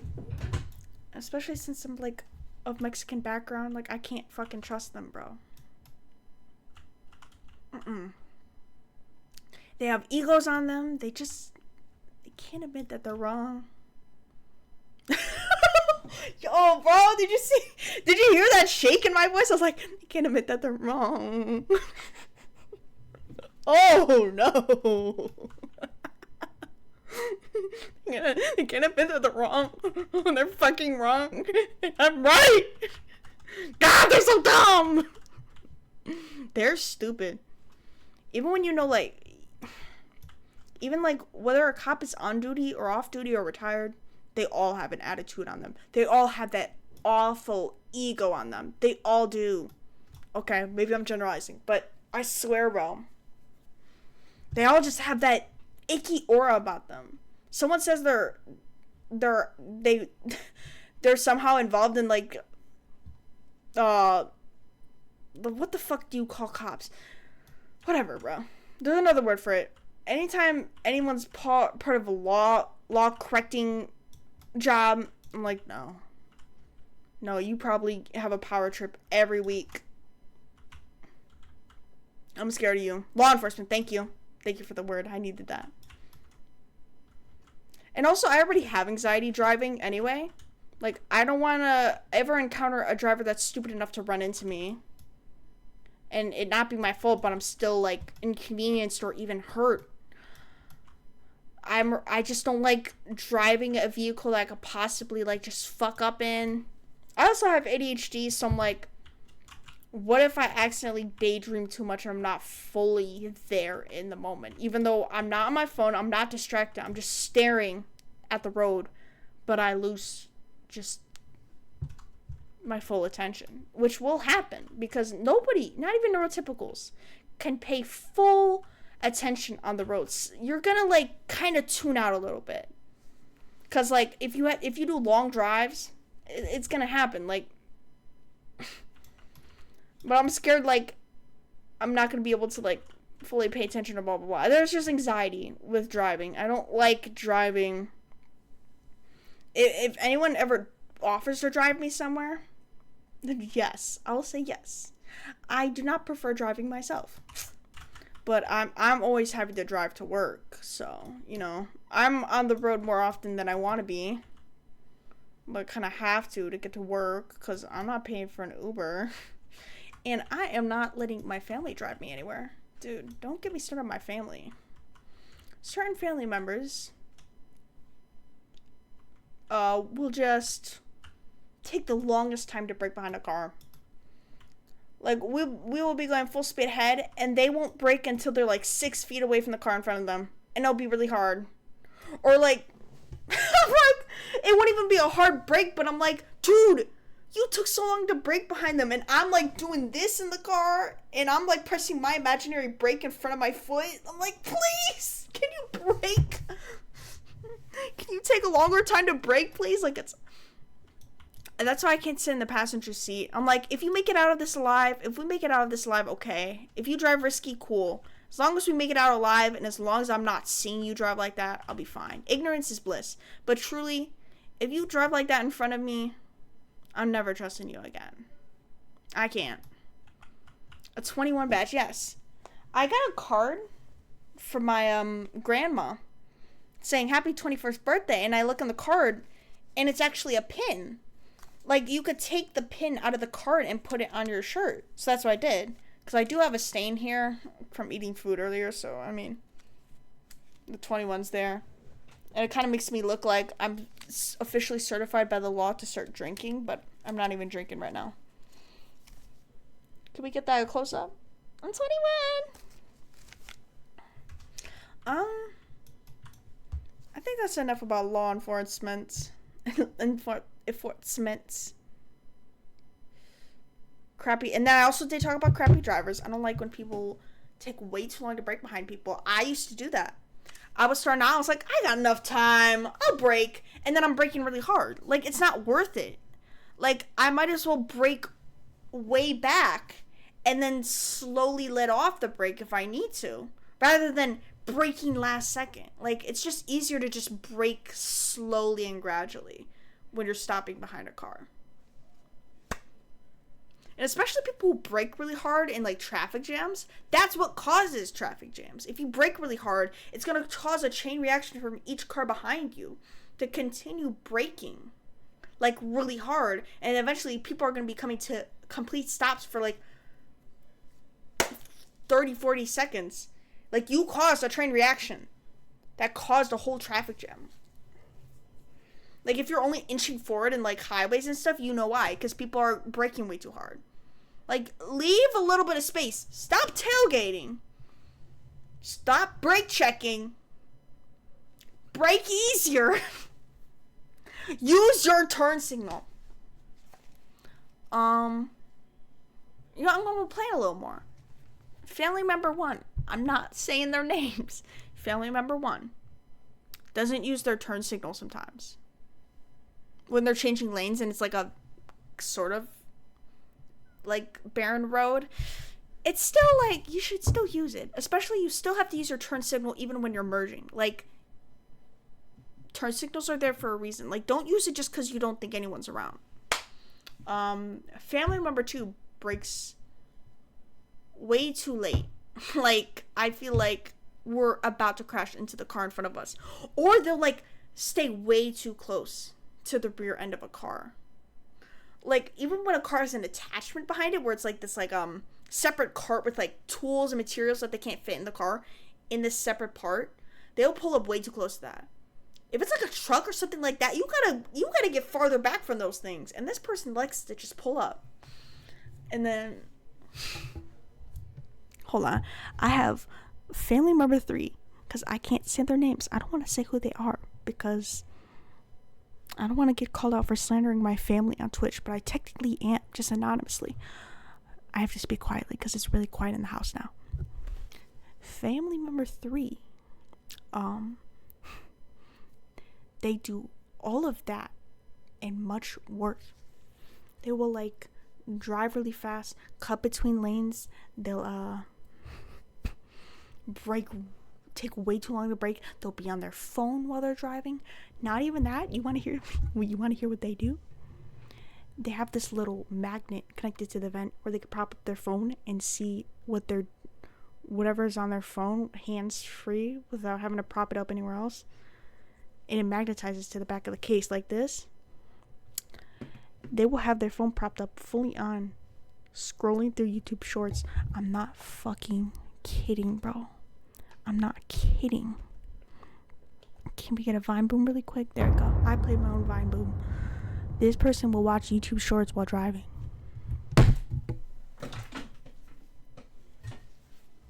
And then they wonder why I don't trust them while driving. They're like, are you calling me a bad driver? Are you calling me a bad driver? Yes, bitch, I'm calling you a bad fucking driver. Why are you scrolling through YouTube shorts while you're on the road doing 40 miles per hour? Oh my god. Fuck. Yes, you are, motherfucker. Don't try to guilt trip me. Yes, you are. I'm angry. That's why I'm never driving in a car with them being the driver ever again. And no, I don't think I can legally or morally say who this person is yet. Because I still have to live in a house with them. Alright, anyways. I'm done with that topic.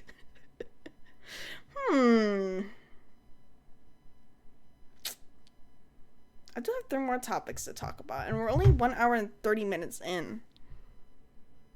Actually, that's a decent pace. Because I had 8 topics to talk about.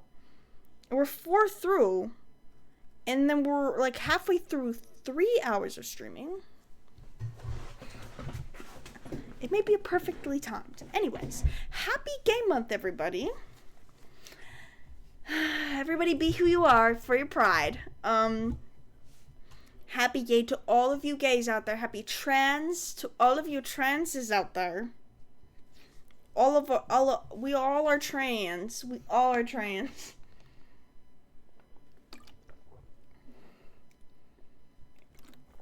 Happy Trans Month. Happy Aro Ace Month, because the A in LGBTQIA stands for asexuals and aromantics. Straight allies will never be a part of the community. Let's be for real. Let's stop saying that A's for ally. They do not deserve a place to replace asexual people. What else? Who else needs celebrating? All of you queers out there. Happy Lesbian Month too. I do love lesbians. They don't deserve the erasure that they get. Happy Lesbian Month too.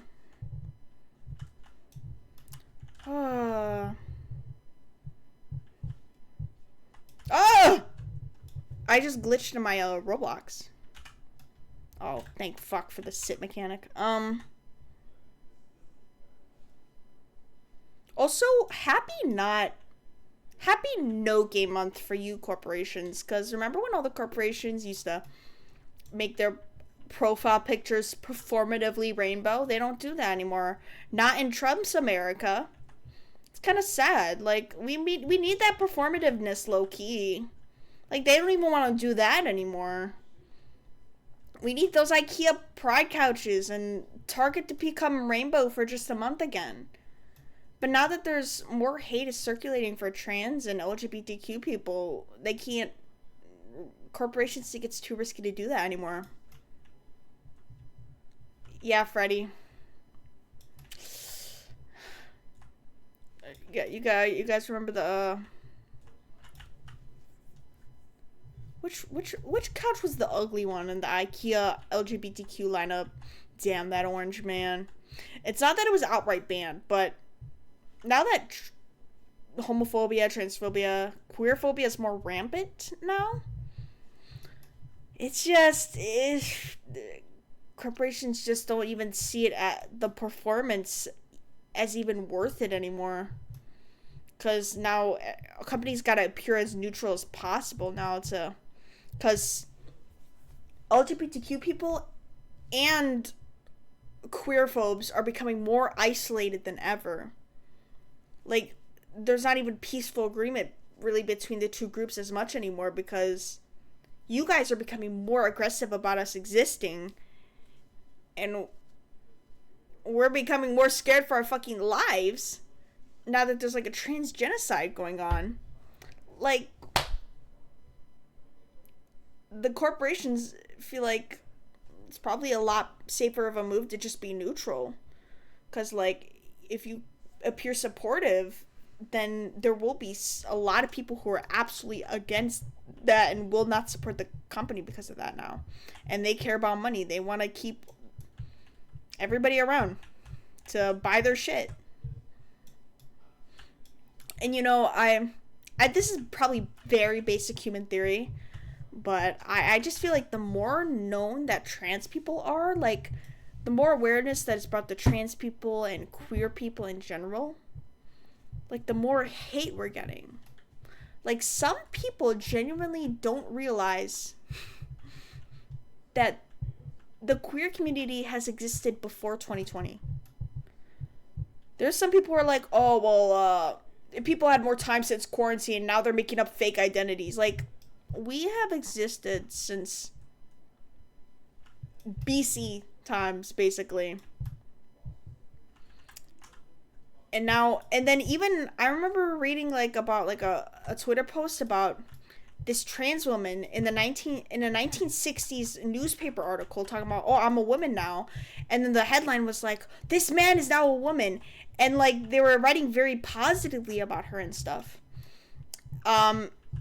And I was like, oh, that's the 60s? That seemed pretty progressive for a time that was truly segregated for different races. And it's because the concept of being trans wasn't as widely known about. But now that it's known about, bigots just have to make up shit to be angry about. So the more people that know about us, the more that can also hate on us too. So it's like, I bet there were probably some people in the 1960s that were chill with a white person being trans, because they're like, oh, whatever, that's cool. But now that they can't freely, legally, like, absolutely oppress black people now in the way where it's like segregating them is freaking illegal now. Now they gotta come for trans people because there's not really laws protecting them now, because it seems like a recently new concept for them, at least. Like, I don't know. Maybe I'm wording this wrong, but it's just okay. Like, there's more education on segregation against black people and people of color in history, and racism still exists, but there's a lot more education about it in history books and stuff. But so now bigots have to go like, well, if that's socially unacceptable, we gotta come for the trans people. They're grooming our children. Like, they have to find a group to come for. And even then, the oppression just doesn't stop. It's always ingrained in our society. Oh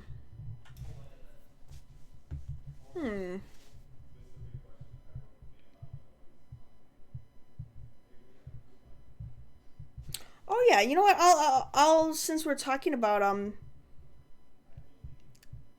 homophobia, transphobia, I think I specifically want to talk about.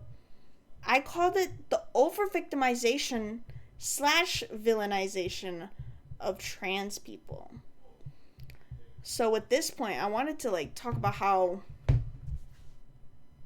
there's this like stereotype that trans people are just so sensitive and so triggered, and if you call them by one simple wrong pronoun, they're gonna crash out on you and yell at you and cry. So I wanted to call that over victimization, because it's like, we can't take a joke. We're telling you very basic boundaries of, oh, we just want to be identified differently. We don't want to be identified from the sex that we seem to you. We just want to be called this different term, this different pronoun, blah, blah, blah. And if you get it wrong, you're like, oh, I got it wrong. I guess I'm canceled now. Oh my God, you guys are so sensitive. You're offended. Like, a lot of us, unfortunately, have gotten used to being misgendered and blah, blah, blah, and just not validated. So, I don't know why you think we're overly sensitive every single time we get misgendered. And even then, what if we're overly sensitive? It's not oversensitive. Good night, no mouth. It's like you want to make us seem like we get angry over the most nothing thing when it's not. But at the same time, they don't want to just victimize or make it seem like trans people over victimize themselves. It's also like they villainize us too. Like, they accuse trans people of wanting to get with little kids or make them trans. Or they'll say trans people commit school shootings. When it's like always a cis white man that's doing the majority of school shootings. But when 1 or 2 trans people do a school shooting, all of a sudden it's all trans people doing that. When it's majority cis men. But they don't get stereotyped for that. Cis white men get stereotyped for drinking beer and watching a American football game with like dookie stains in their underwear. It's never something like they're school shooters, they're abusive cops, they hate their wives. It's never anything like that shitty. Those stereotypes are always given to oppressed groups. Like, you can never win with these people. It's like, oh. But then we're overly sensitive, but we're also villains. So which is it?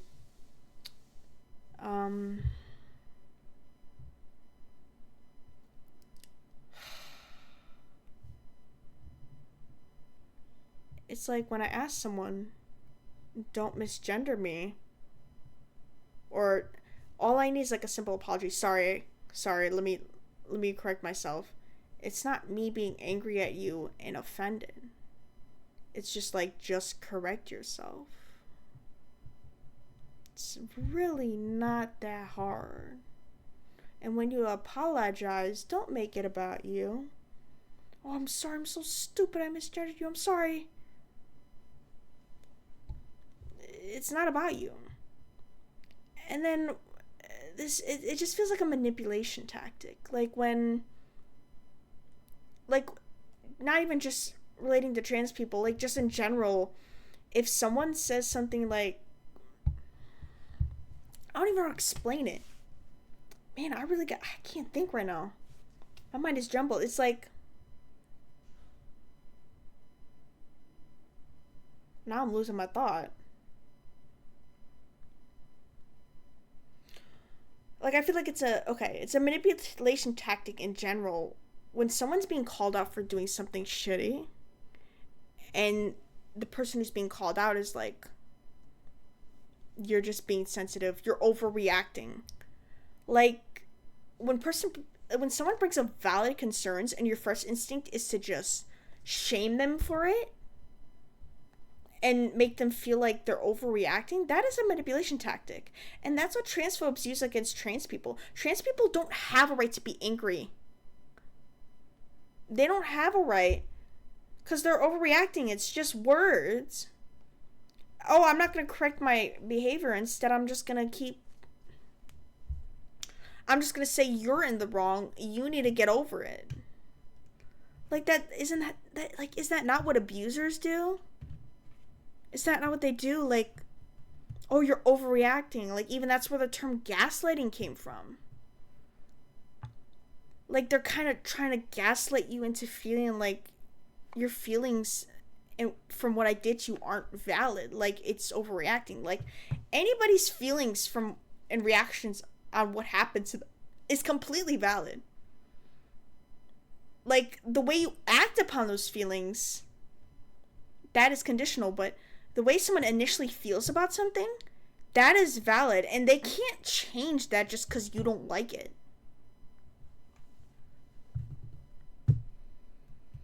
Like, I can't bring my concerns of being misgendered to a cis person without making about themselves, like, or making me seem like I'm the bad guy. Like, dude, you're just being sensitive. You're offended right now. You're offended. You're mad. You're angry. You're angry. You're mad. When you tell someone that they're angry, like, stop being angry, calm down, that only ignites them to prove your point when they weren't even like that in the first place. Just one sorry and call them what they want to be called. Yes, thank you, Freddie. Like, if you misgender someone, just freaking apologize and move on. You don't have to make it a whole thing. That's what frustrates me. I can't talk to anybody anymore because they want to make me seem like I'm dramatic about something. I'm not a dramatic person, actually. You're just awful for trying to make me out as one. So it invalidates my feelings and makes me question myself. Like, it's really not that fucking hard to be a good fucking person and not use manipulation tactics on someone just because you feel attacked. Like, it's almost like they're projecting.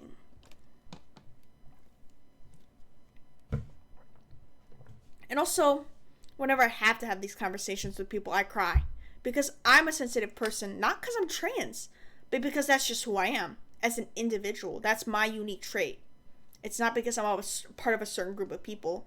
It's just because I'm shy, I'm quiet spoken in real life. I'm not like this in real life. It's so much easier when I'm just on a camera and there's nobody here to talk to. I'm quiet. I don't know how to speak up for myself. I'm timid, and I cry whenever I think I'm in the wrong or when someone's not understanding my point of view. But that's just me. Like, there's probably much tougher trans people out there who could deal with these bullshitters. I can't do it. I'll cry. Like, that's just because that's me. But like when I'm talking about being trans, I'm confident in who I am. I'm proud of being non-binary. Like, but when I get misgendered, I'm like, okay, just apologize and move on.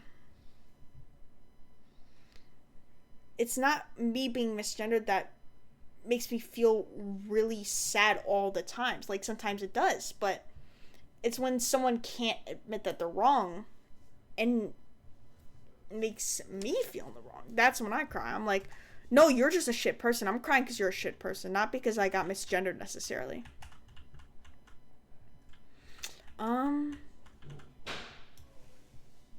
Yeah. Also, if I'm talking quieter, it's because every single one of my family members, there's no more school happening because it's summer break. Everybody's home now. I don't really have, like, my walls are not that thick. I really just don't have any privacy to just say whatever I want. Like, if I'm in a video game, I'm invested. I'm not going to be paying attention to what's going on around me, but it's quiet in this house, and my family members are home. I really don't feel like talking loud. Like, I don't have that confidence like I'm doing, like, when I'm playing a video game. But yeah,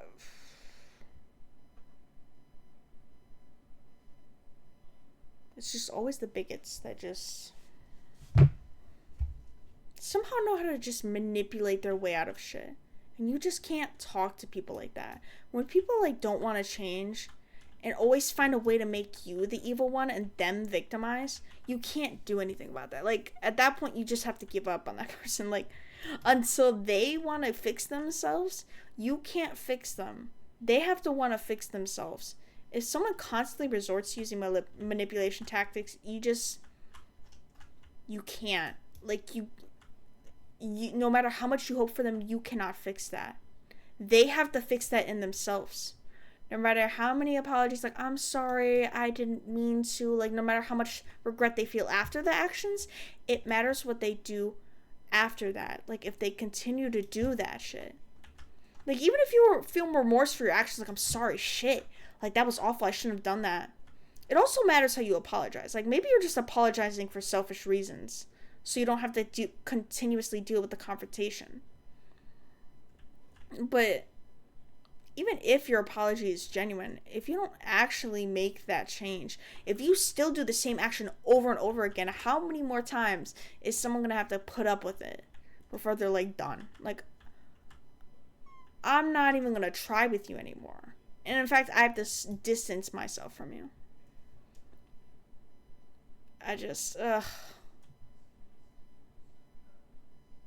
and it's especially so difficult when you live with this person.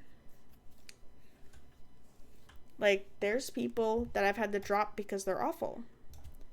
How do I drop someone who lives with me and still wants to talk to me no matter what? Like, oh, we fight, and days later you want to talk to me like nothing happened. You didn't apologize, and you will never give me an apology. Like, why are we acting like we're on good terms or like nothing happened?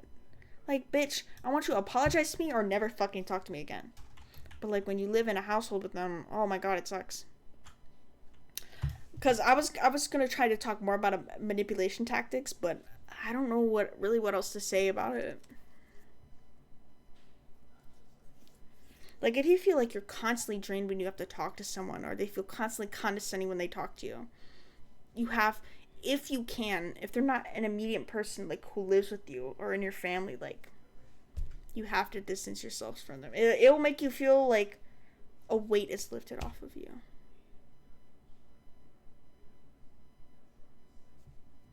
And eventually you'll have to heal from it. But then it's not even just healing. You also have to learn to be like, oh, I cannot put up with that shit again.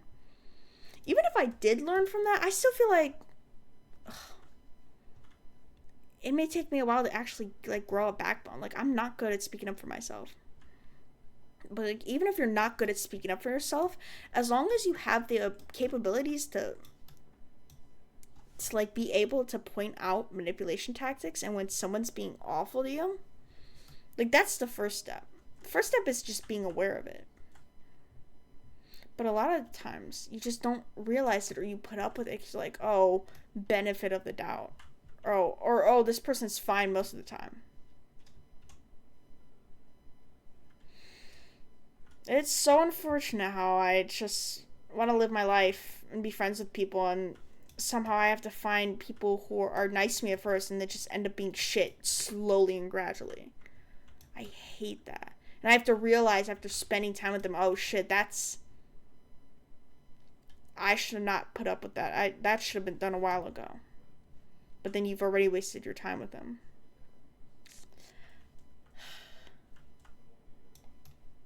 I don't know. I was gonna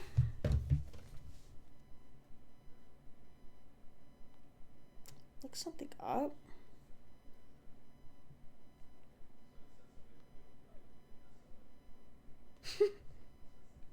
Fuck, I'm getting distracted. Let me look it up. Types of manipulation tactics. Because I was going to talk more about them, but like I said, I don't have much else to say about them.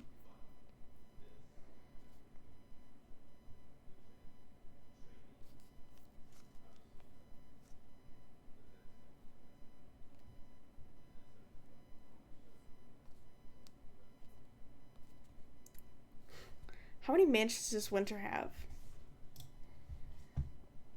I have 3 completed. I have a villa that I'm halfway through already. I don't really like the layout of the villa. It's very crunched in and it's slanted for no reason. Like, this is kind of how it's built. Like, it's built more in a horizontal line. And then I have, like, 2.5 mansions on my Pink Mansion Tycoon. And then what else?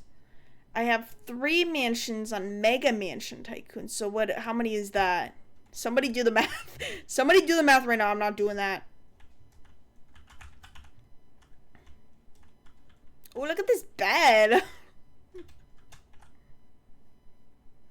Hold on, because there was this article that said 100 plus tactics used to control, manipulate, and abuse.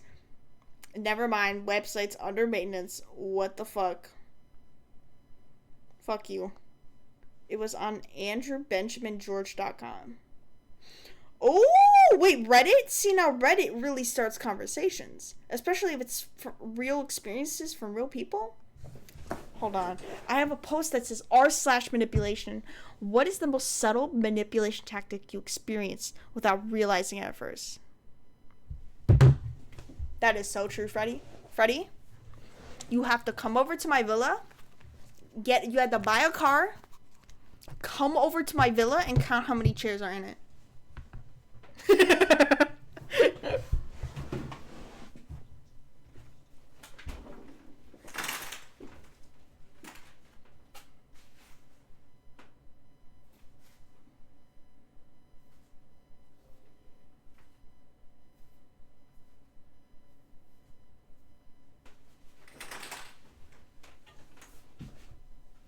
And you know what? Before we get into that, the reason why I'm doing this talking stream again without doing another video game is because I've really been struggling to get motivation to stream, like I said earlier.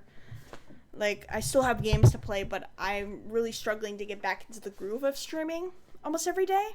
Like, I have time, but I'm really struggling to get myself up to do it. And also, when I stream, I want it to be the first or one of the first things I do in my day. So I'm like, okay, if I stream, I could do everything else I want to do, like clean or write, like, but I can't, because if I don't stream, then I don't get anything else done. That's what sucks. So, like, streaming, like, affects my whole fucking schedule. If I can't do anything else productive until I stream. So, yes, it is late at night. I really don't have much time to do anything else. It's not even late. It's like 9:52 p.m. right now. But,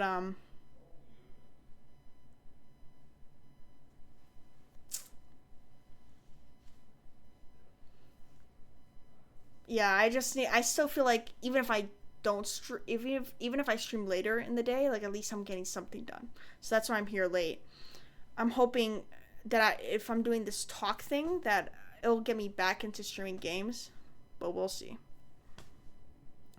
And then also, I was also thinking just right now, I'll close my curtains. I'm like, well, eventually, I'm gonna forget what I'm saying on stream, like I always do. Like sometimes I'll come up on an old ass clip, or I'm saying some stupid shit. I'm like, I don't remember saying that, but it happened. So I'm like, maybe someday, if I have no podcast to listen to or anything, well, when I need it, I'm gonna put on one of my one of these types of streams. So I'm like, okay, well, we're actually talking about something that I don't remember talking about, but it'll be entertainment. Like someday, maybe these recordings will be entertainment to me. Cause like when I'm streaming, I'm not doing this for anybody. Like I do love my viewers, and I love when I do get consistent viewers and people love watching my streams. Like yes, I'm kind of doing it for that, but I'm really doing this for myself. If I get no viewers and nobody's chatting and nobody's watching it, even on my VODs, if nobody's watching my VODs, I'm doing it for fun, and I'm doing it for me. Like it's fun streaming, and then sometimes it's fun for me to go back and watch my streams. I'm just like, dude, like this streaming stuff really is for me, because like I'm not getting any money off of this. I've only ever so far in my history of being affiliated, I've only been able to cash out one $50 paycheck. 50? Not even 50. Wait. No, you need a minimum of $50 to cash out. Yeah. It was like accumulated over 2 years. I finally had $50 for my Twitch. And I don't even know if I'm nearing that yet for my second check payout. So I'm really just doing this for the joy of content creating. I do like yapping, and I do like playing video games. And I do think I'm entertaining when I do it, when I watch that shit back sometimes. So yes, I'm doing it for me, whether it's streaming or like watching it myself. So I'm just saying that because I'm like, well, if I'm flopping, I'm okay. Because, like, I'm inconsistent anyway. Do I deserve an audience right now? But yeah, that's why I'm like, even if nobody's chatting, nobody's here, I check my viewer count and it says 0. I'm like, okay. I've made it so I can't see my viewer account. Like, I don't know. I think you could see it on your Steam Deck. You can probably even see it in OBS. I think I turned it off. I don't want to see it. Like, I need to be not focused on that at all. But if it's always an encounter that's right in the corner of my eye, I'm always going to be checking it. So that's why I had to turn it off. Like, I'm okay with just being myself for myself. Because, like, I see other YouTubers doing it, and I'm like, I want to do it. Because I think it's fun. Yeah, Freddie, you're going to have to do it in Twitch or Discord chat.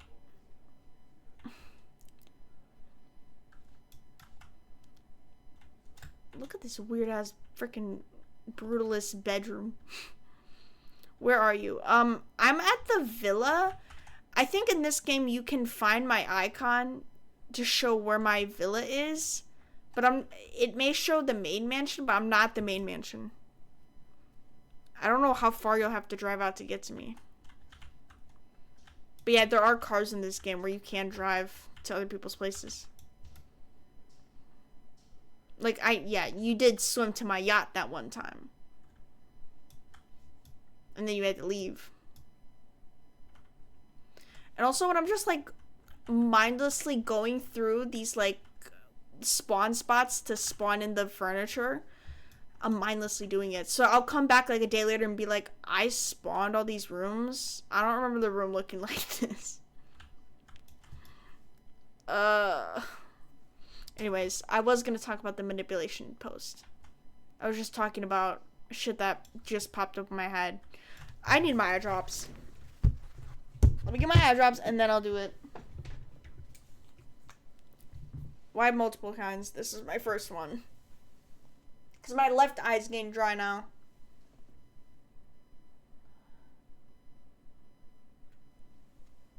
Ow.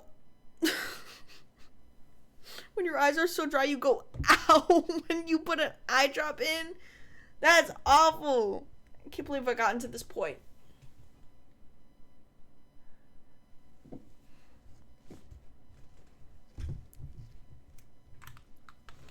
Let me get my other eye drop.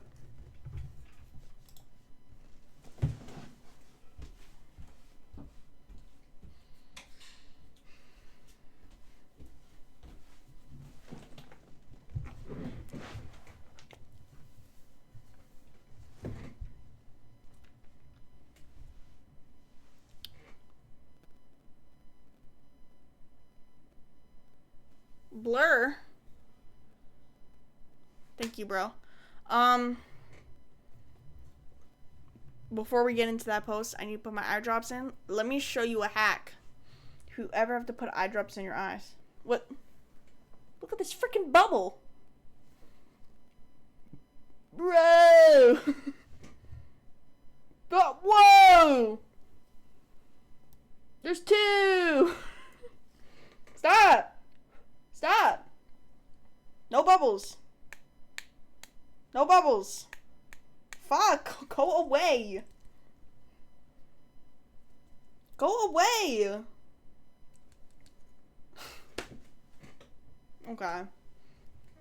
Okay. Let's say you have to put an eye drop in. If you put an eye drop in the other eye immediately after, the other eye instinctively blinks. So it kind of blinks the eye drop you already put in it. So what you do? Put the first one in. You don't have to wait for it to soak in. Instead, just hold both eyes open. Then you put the other eye drop in without the other one falling out. Why is this one falling out? Dude, I'm sick of my chronic dry eye. My chronic dry eye wants me to die. It makes me want to die.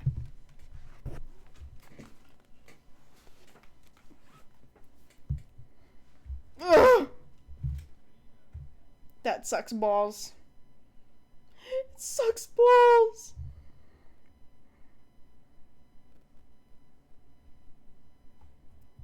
Fuck. Alright, let's get into this post. So this person said, what's the most subtle manipulation tactic you experienced without realizing it at first? Their description for this post: some manipulation tactics are obvious, but the most dangerous ones often go unnoticed until it's too late. Maybe it was a guilt trip disguised as compliance, or a favor that suddenly locked you into an obligation. Looking back, what was the time you realized too late that you were being manipulated? What was the tactic and how did you spot it after the fact? Curious to hear your experiences. Sometimes the best way is to learn through reading stories. To learn through real stories. Silence. It's the worst, and I cave most of the time when she goes quiet. Oh no.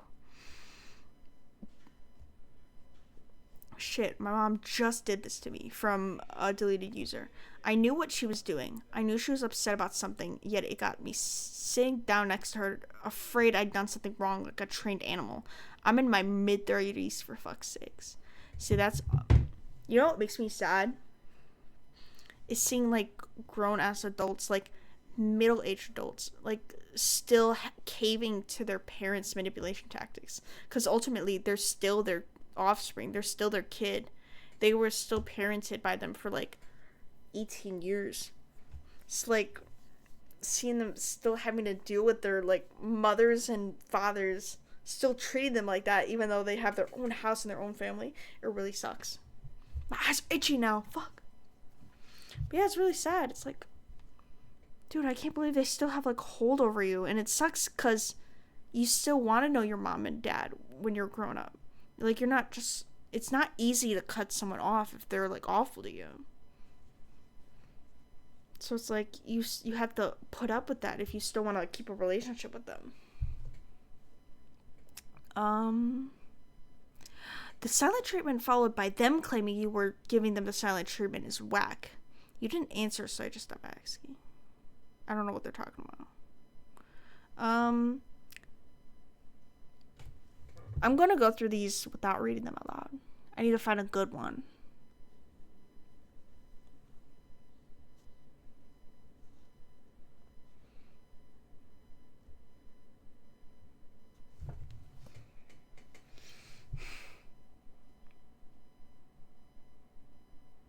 What? Somebody said I met a guy later in life that I knew from my hometown. He later let on about some of his manipulation tricks he used on women. One was mirroring and listening for triggers to deregulate and disempower / make them insecure and vulnerable with him.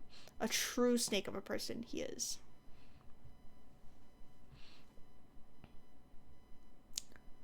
Wow. Mirroring is a manipulation tactic where someone subtly imitates another person's body language, speech patterns, or mannerisms to create a sense of connection or rapport, often with the goal of gaining influence or favor by making the other person feel more comfortable and similar to them, essentially acting like a chameleon to fit in with the other person's behavior. Wow. So I feel like I unintentionally mirror people. Just because I feel like echolalia is kind of like a thing with a lot of autistic people. So I feel like I mirror people unintentionally.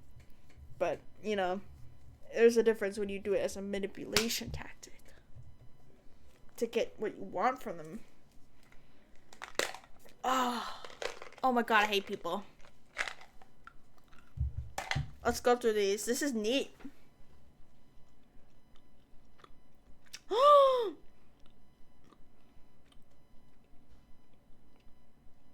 What? Someone said not subtle, but pretending to be mentally ill is one that I fell for years. He acted like he had intrusive thoughts and even pretended he might be schizophrenic, but it turns out he was only schizophrenic around me. When he talks to other women, he was trapped with a mentally ill girlfriend and got sympathy that way. Hell no. That's not even subtle, but yeah. Awful. Not being able to say no to them. And I mean for the most simple things, because you think they'll think less of you for not doing something for them. That they'll think you don't really love them that much if you don't grab them a coffee they forgot to bring to work.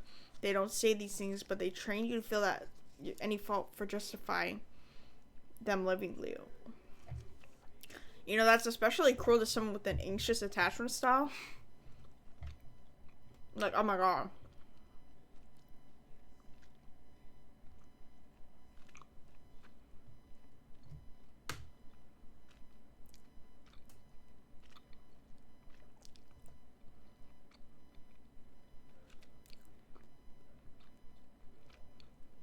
Someone said love bombing.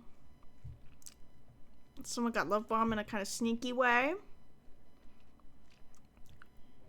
See, I thought I wasn't going to have to go on Reddit for this, but I was like, this thread. It's so interesting.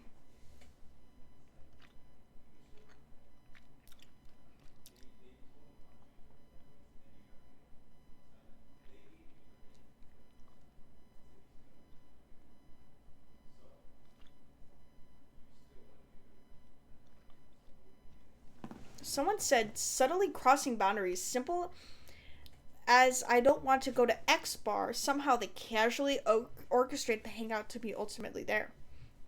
Every line drawn, it somehow gets crossed, but seemingly in an innocuous way. Also lingering on perceived weakness, attempts at making comments to test insecurity. If they consistently bring up something you have expressed any kind of insecurity about, even under the guise of concern, the more subtle, the easier for them to have plausible deniability. However, these things add up. It's about noticing the patterns of behavior rather than one-off instances. That's what sucks. Because if someone subtly does it, you have to notice it multiple times to be like, wow, it's awful. Like, you have to put up with it longer. Because you're like, was it wrong what they did, though? False concern or performative empathy.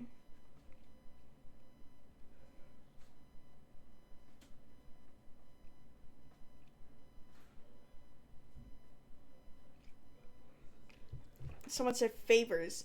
If anyone ever mentions the word favor, I'm like, no thanks, I'm good. Why can't people just do something nice for another person and not have ulterior motives or something else attached to it?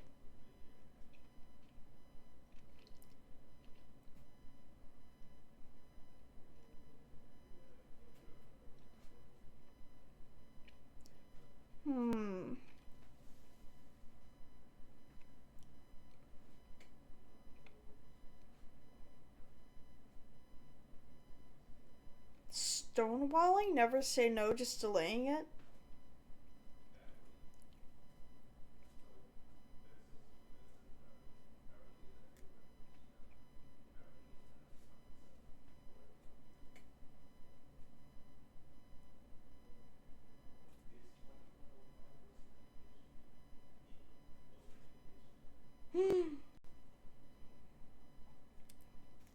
Someone said an actual case of gaslighting from my life.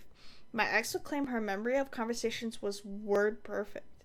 She did have an excellent memory, and she'd have some good examples of this, where I'd realize, I think that I was misremembering a conversation, but then she used the supposed superpower of hers to deny my memory of conversations, tell me how I phrased things, etc. She was the ultimate authority on what was and wasn't said. I couldn't trust my own memory. And that's gaslighting. That's being so convincing that something that you know happened actually didn't happen. That your mind is playing tricks on you. That literally is what gaslighting is. This person did say it. But it's like, I know damn well I did this, but you're telling me, no you didn't, even though I saw it with my own two fucking eyes and heard me doing it with my own two ears.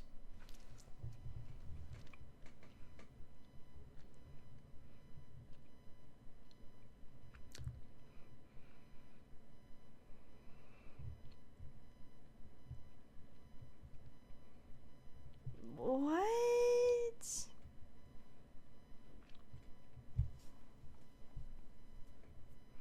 Trauma bonding? Someone baited me into emotional talks and then cared for me and told me they loved me. It made me addicted to dopamine of their validation, and then they could control me.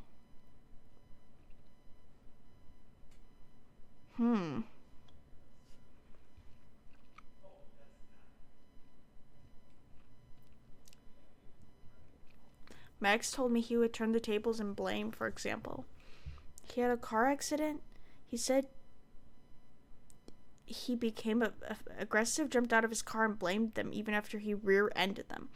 He would turn things around and blame them. Then I noticed him doing it to me, blaming me for whatever he was doing. I apologized at first, but because I wanted to see the best in people, then caught on. Those also are the worst type of people. The people who just deadass just somehow always make it so they're out of blame. Or if they can't find a way out of the blame, they'll be like, oh, well, you did this. So at least someone else is taking the blame alongside them. Like, no. I can't take those people.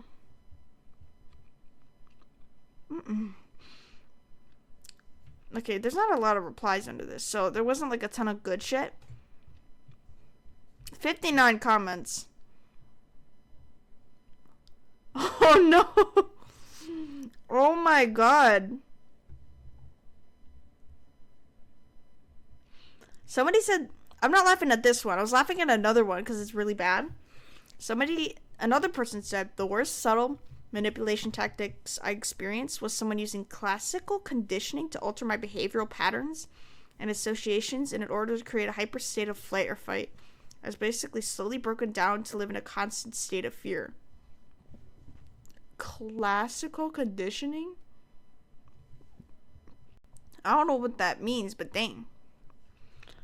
Okay, somebody with 12 downvotes. I don't even think I should read this because this is probably for rage bait. Like, I feel like these people know what they're doing when they post shit like this. Somebody said, girls existing with boobs make me want to make them happy so they can exist with happy boobs. Wow, good story, bro. I'm gonna stop reading that. Okay. God, guys, I love Reddit. I love just opening up the heavily downvoted comments to just see bullshit like that. Wow. And that was such an insightful experience that I had to read. I had to read that. I really didn't have to, and then I did. Wait, how about I go to the wiki for manipulation? I think we have to move on because you know the psychology channels that post 10 types of this or which type are you? There's like channels that will post like 20 manipulation tactics and how they affect you, blah blah blah.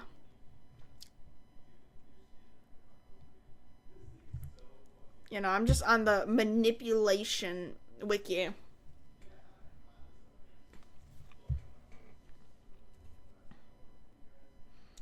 Fuck. So we're done with that topic.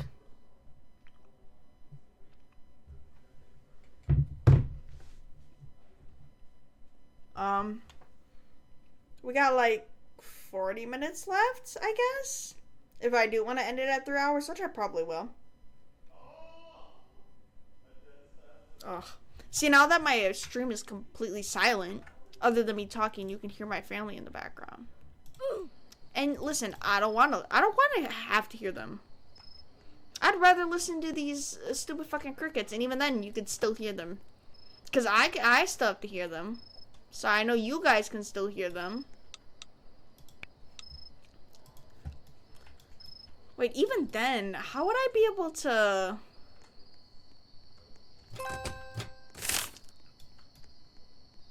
How would, like... If you can drive to me, Freddy, how would I be able to drive to you? Like, I don't even know the way from my villa to the default villas. Or the default mansions. You know, I'm not really a huge fan of this brutalist, minimalist design shit. But I know there's a garage. Where's the garage? It's somewhere over here. Give me one moment.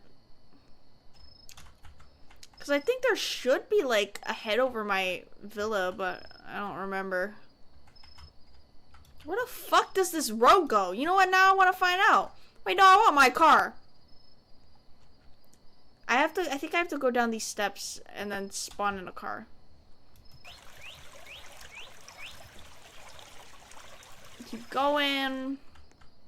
This big ass place. Okay. So I have like the most basic of cars. What? Bro, just spawn it in. How do you spawn it? Oh. I'm gonna spawn this one. Oh, wait, ow. None of those parking spots are around here. Okay. I don't know where that parking spot is. Alright, cool. I got a blue car. I'm gonna drive in it.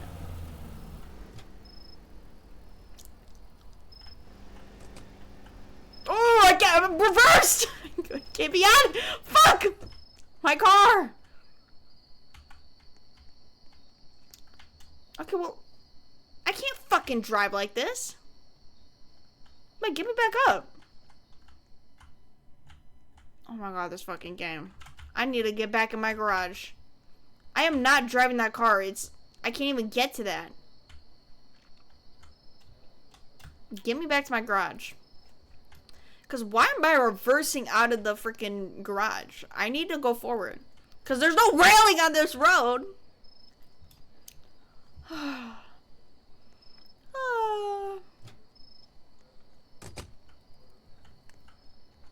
How about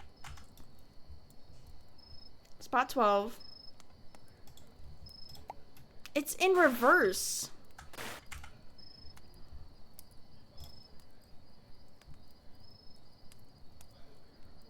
Group reward? Did I not join your group? Bitch, give me my car. Why is it in reverse? Okay, fine. I'll reverse it out of here then. Okay. Gotta inch forward because Actually, should I go this way? Wait, fuck, I don't know how to drive a fucking car. Hold on, 1 second. Okay. Okay. Okay. Boom. This is not how driving is. I feel like you would make some short with Project Sakai gameplay in the background and read Reddit posts someday. It would be more peak than— yes, it would. Absolutely.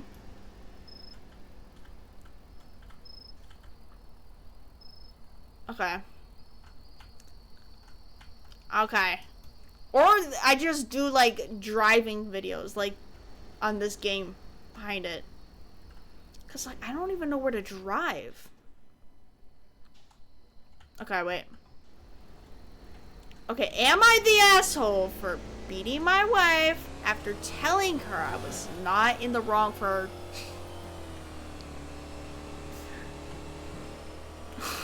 God damn it!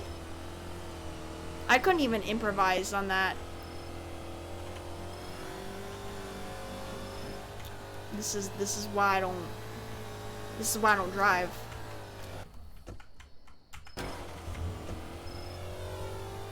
I'm stuck.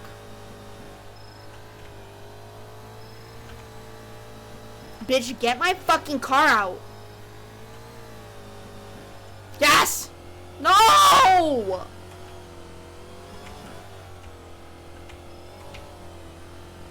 Get out of the fucking road!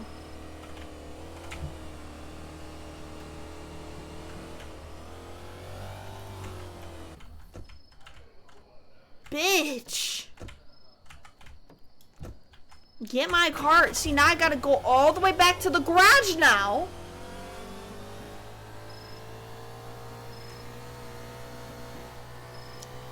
Okay, keep going forward. Oh, there you go. There you go, because if I flip my car over, I can probably flip it to a better position than this.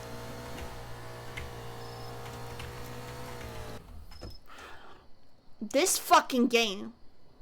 Why does the Elon Musk car have a gunshot in the window?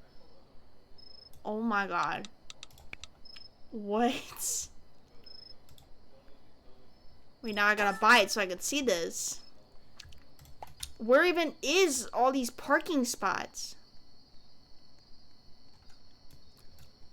Like, I need a faster way to get out of here.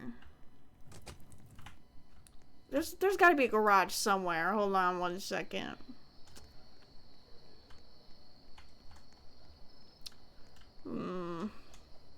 I really don't know the layout of this villa.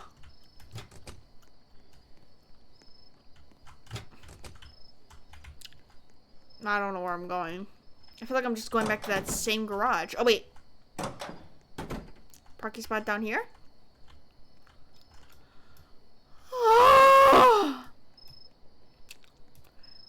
Did someone shoot at Elon Musk IRL? I don't know if maybe, like, it's supposed to resemble, like, the windshield test that they did to prove that the car is indestructible.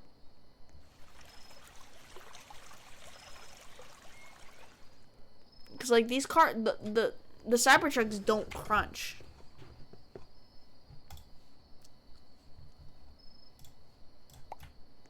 So you're saying there's, like, a gunshot in the car? Oh my god!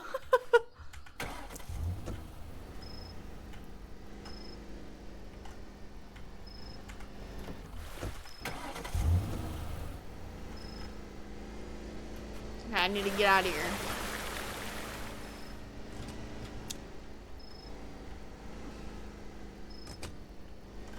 Also, no, it's not funny to beat your wives.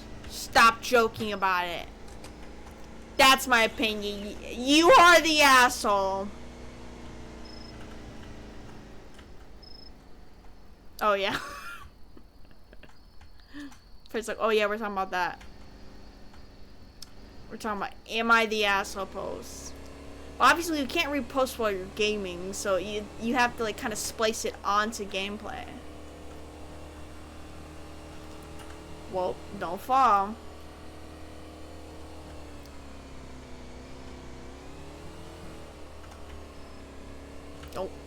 Don't get off the road, because I don't know why this fucking road doesn't have guardrails. Alright, I think I'm driving.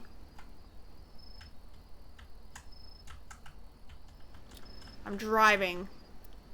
I think I'm driving. No, I'm trying to say I think I'm driving on my way to you, Freddy. Where is on my way to you? I don't know. It's somewhere. Slowly, maturely. These guardrails aren't doing shit when they're scattered. Okay, maybe I go this way? Because nothing's rendered. Because I do have my graphics down. Dang! Okay, wait. Slow down. Slow down. Slow down. Slow down. Hold on. Hold on. Hold on. Let's turn these up so maybe I can see a bit more. There we go. Okay, now we're heading to the regular mansions, I think. This is where everyone else is. This thing caps out at 80? That is embarrassing. Embarrassing. Wait, let's stay on the correct side of the road, guys. The right side of the road. Where are we heading? Oh yeah, no, I'm in the default mansion area now. I should be able to find you. Let's see. Which way should we go? I don't know where Freddy would be. How many people are in this server? Not a lot. Should be able to find you. See, now this is just turned into a Roblox stream. You know, I have topics. I still have 2 more topics to get through. And, you know, now would be a good time because I'm just doing gameplay while at least talking. Guys, am I the asshole for crashing a Cybertruck into a daycare? I don't think I am. I just needed to prove that the car doesn't have any crunchability, which is good in terms of safety, right, guys? Okay, I'm heading up road. I don't know whose mansion I'm going to be driving by, but I'm finding people. Don't off-road again. Wait, where does that go? Oh, that may go to a beach house. Let's not get distracted, though. We gotta find Freddy. Oh, Freddy may be over here. Ah! Ah! Ah!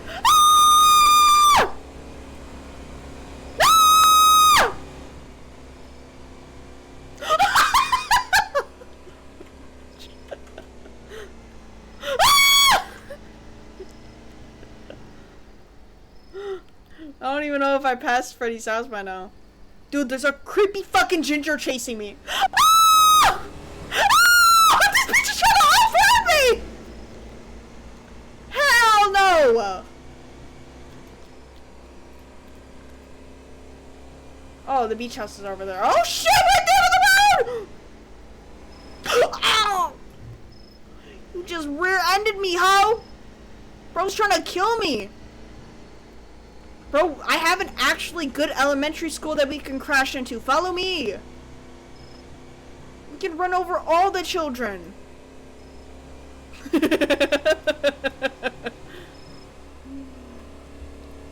know what? Maybe we should have, like, Reddit stories being read out as we're playing. Maybe that's a better format. Follow me, my fellow child killer. So we gotta turn here. Left. Shit, my bad. We gotta go left. I need to say directions out loud. You keep off-roading. You better be careful.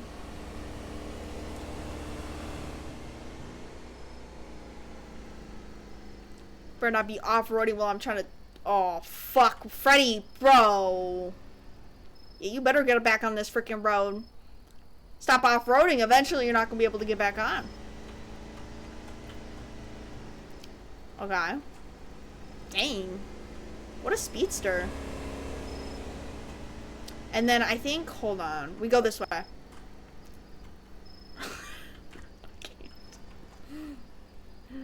Go over here. And then we just go down this long-ass road. Where did you go? I lost you again.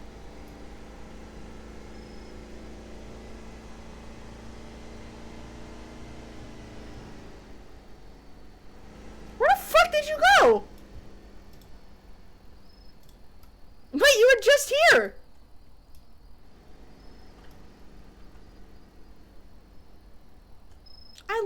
you. Dude. I mean, you ultimately, you could have just gotten in my car. I could have driven you. I'm hearing a car. The ghost of Freddy past is haunting me. I'm thinking I'm hearing Freddy, but it's not Freddy. I'm hearing voices. I don't know what happened to Freddy. Oh my god, is that Freddy? Oh my god! Yeah, let me just drive you, bro. I don't trust you on the road. Wait, you can't get in? Hold on, hold on. Let me unlock it. Yes! Okay. I'm gonna drive you to my villa where we have plenty of elementary school children to run over. Yay! Yes! Let's turn this shit off. Yay! So many children have run over! Yay! Also, I don't even know how you get to the yacht part of the thing. Anyways, this is probably my house. Let's go very carefully. Forget those kids, man. Forget those kids, man. Me and you, let's go out. Let's get some beers for the game happening tonight. Let's get our butts over to the house, and your wife will cook us some pizza bagels, and we'll watch the game with our beers in one hands. And I can't say that. Oh, no. Can't say that. You want fuck it? I'll say it. I'll say it. Oh wait. Oh, we have to drive this way. Our beers in one hand and our dicks in the other. Amen, brother.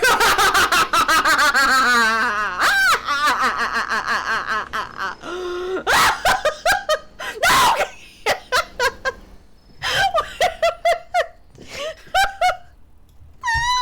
We're here.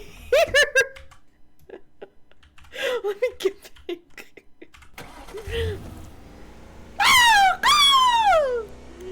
We're gonna reverse it because I can't turn this car around.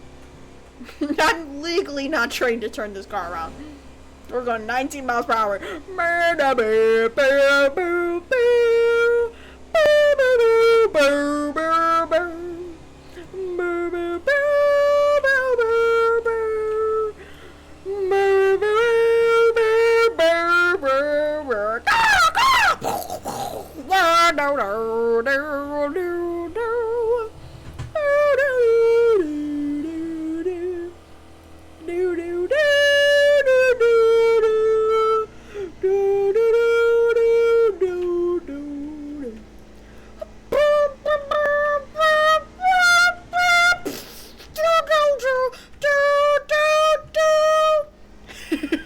That's so true.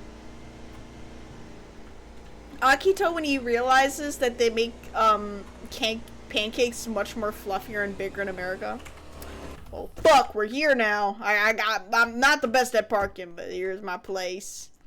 I don't actually have any elementary school students here, but you know, I do have a lot of room for them to live, so eventually we will harvest them and then eventually put them out on the road, line them up on the road. I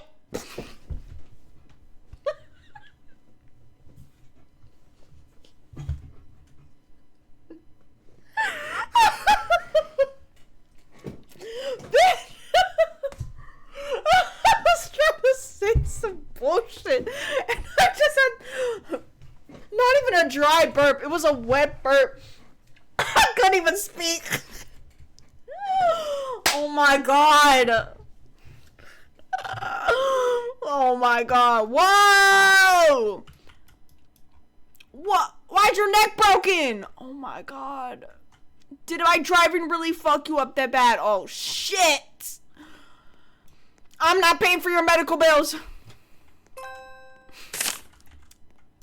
Anyways, here's mi casa. It's not even like a casa. Dang, I messed up your neck. No! I don't know who that woman is. I did not fuck her. Anyways, it's not even like a home at this point. Like, this is like such a like a hotel type of area. Don't worry about it, Freddy. Cause there's like so many bedrooms. I mean, you could say that for the other mansions, but like this place especially feels like a resort. Like it does not feel like a home or even like a big mansion home in any way. It doesn't feel homey. You get me, homie? You get me, homie? Holy shit, this just turned into a Roblox stream. You see, I was trying to avoid loosely falling into the cracks of a Roblox stream, but I fucked up and, I mean, I'm not playing and I didn't even address my talking points. You want to hear what my talking points were supposed to be? I was supposed to talk about intrusive thoughts, because I have a lot to say about that, and I was supposed to talk about, like, doom scrolling. But, I think we may have more important matters to talk about right now. I think ultimately, Freddy, you know what you gotta do? You have to count every single chair in this goddamn villa, and I'm only halfway done with it.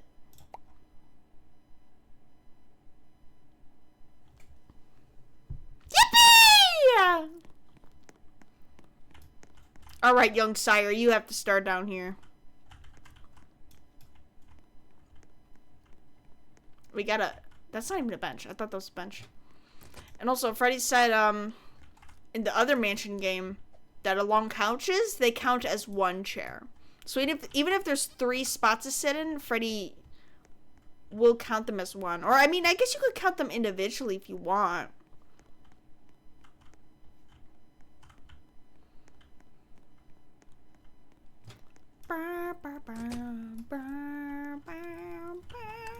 Fuck yeah, America.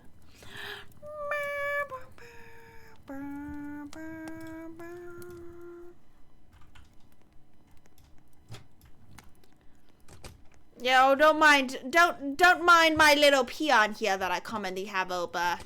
Yeah, he gets paid by a penny for an hour. He's here. This little chair boy is here to count all the chairs in the mansion so we can put it on our Airbnb website. Oh, don't mind him. He gets paid a penny by the hour. Don't worry. Our young little man here gets paid enough. Oh, don't worry about his buddy. That's his support. That's his support. He needs to stay on him at all times. That's what I have to tell the people when they come over. But I don't have any friends, so don't even worry about that.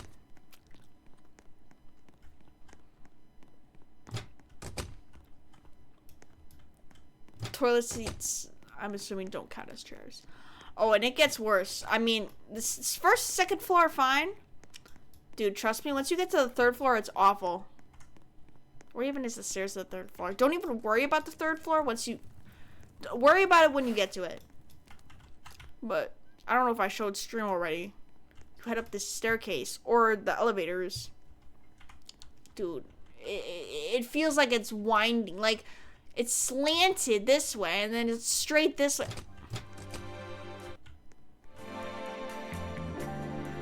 When did I turn this music on? Hold on. Where's it coming from? This better not be copyright.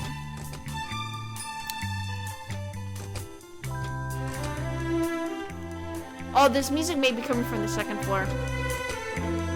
Freddy, you don't have to count the toilet. It's not a seat.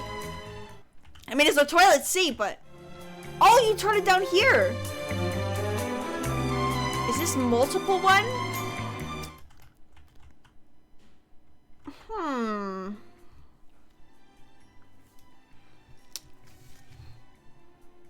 I mean, yeah, there's a lot of city. You know what? I would say count it as multiple.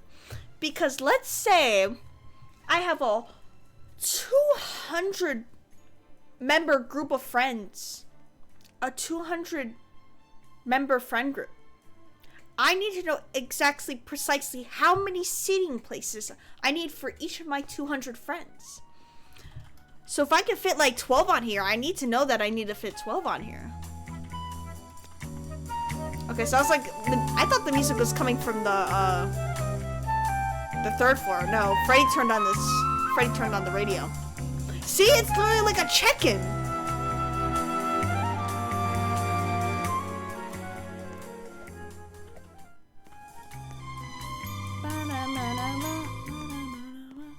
I hope that's not copyrighted for my stream. Because then we got small rooms. I got this cool bathroom. But then we have small rooms like this.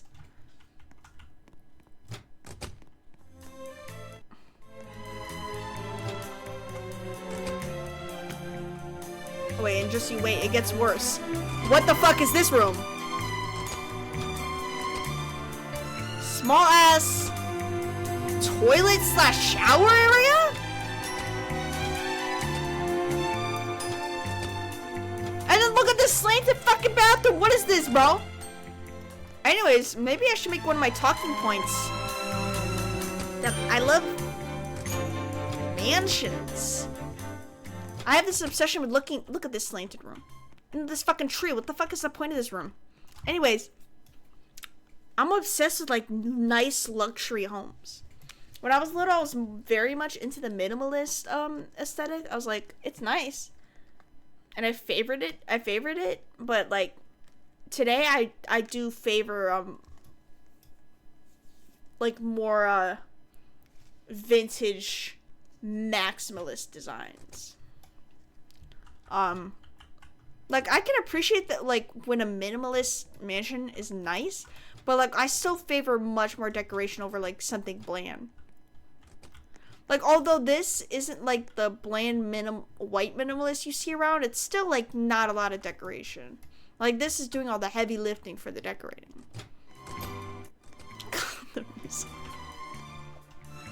Oh yeah, and then over here, I'm hoping that's not copyrighted.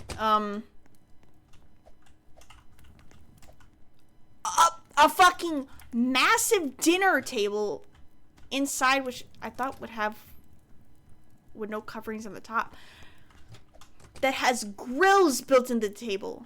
That's the shit you only see at restaurants. What next, a hibachi table, bro? Bro, this looks like one. Bro! Oh, hey, welcome. Is Freddy already on the 3rd floor? I wish you the best of luck, Freddy. And this is the door to the outside, even though it doesn't look like a door. And then, so I can't tell if I'm just not done with the villa and this whole area is supposed to be inside glass. And then we have all these. Now I'm just giving a tour of my villa. Let me... This is getting out of control. And then this whole hallway that leads to the other side of this area. But I'm gonna go through this way.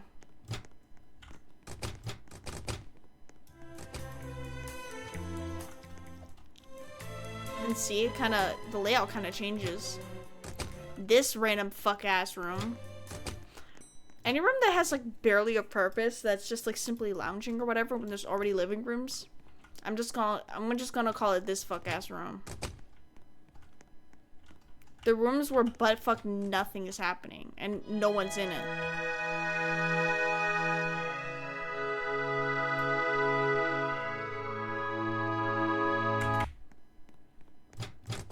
That creeped me out. Look at this huge fucking walk-in shower. You could have a 40% orgy in here. Like, why is it so huge? And this bathtub that could fit a foursome. God. Oh, shit. Just face through that wall. I just no-clipped.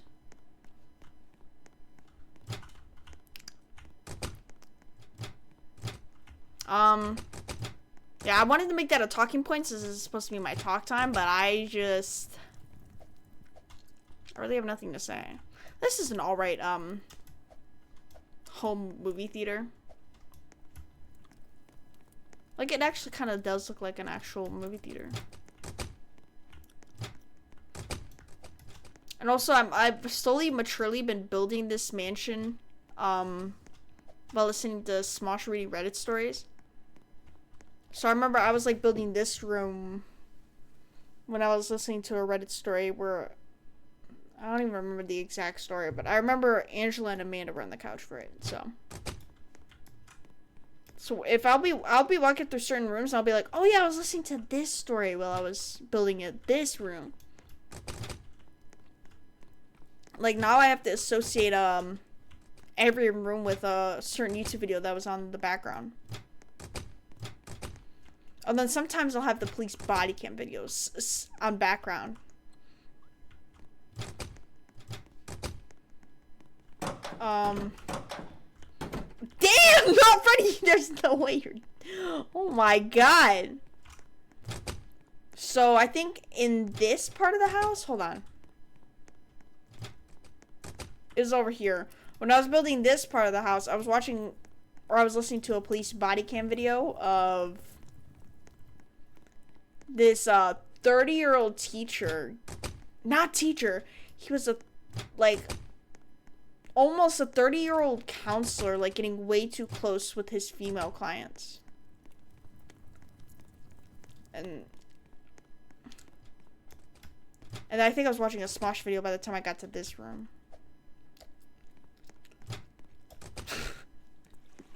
It's just like, yeah, now whenever I see these rumors, I think about what video I was watching.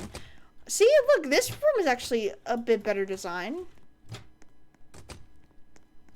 Like, I like these, like, patterns in the walls. I don't know what they're called. I like the marble ceiling. And these bookshelves that nobody's using. But yeah, it kind of sucks because the more decorations you add, the less they're going to be used. Because it's like these mansions don't just decorate with, like, decor. They also decorate with, like, seats, abnormal shaped seats, and bookshelves for some reason with books that nobody's touching. But do I love this villa? Absolutely. Would I live here if it was real? Oh, in a heartbeat? You kidding me? Look at this fucking... Bro, this freaking refrigerator screen is probably more expensive than my life savings. Man, I'm just walking through this room. And also, why did I just stutter there? I just stuttered without realizing. What the fuck? Wait. This is the sauna room? Is this a okay, this is just a big ass shower. This is a freaky shower.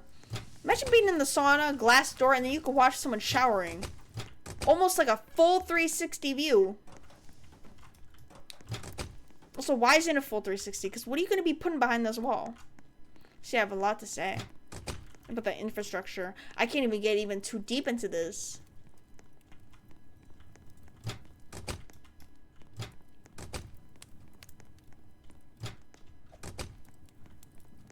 Goldify metal ball. See, why? Why, bro? Why? Why are they asking people to spend money on Robux for some absolute bullshit? Anyways, I'm gonna work. This is the 4th floor now. I'm gonna keep working on this. Because I know that 3rd floor is winding, but eventually Freddy's gonna make it up here. You know what I should do? I should, during one of my talk streams, I'm just talking about jack shit. I think I should make a segment where I'm just like, I know it's supposed to be podcast-esque, and there's not really supposed to be much visually going on, but I need to turn this down. This is awful. I should do a segment where I'm just looking at all the saved mansions and expensive places I have saved on my Zillow account.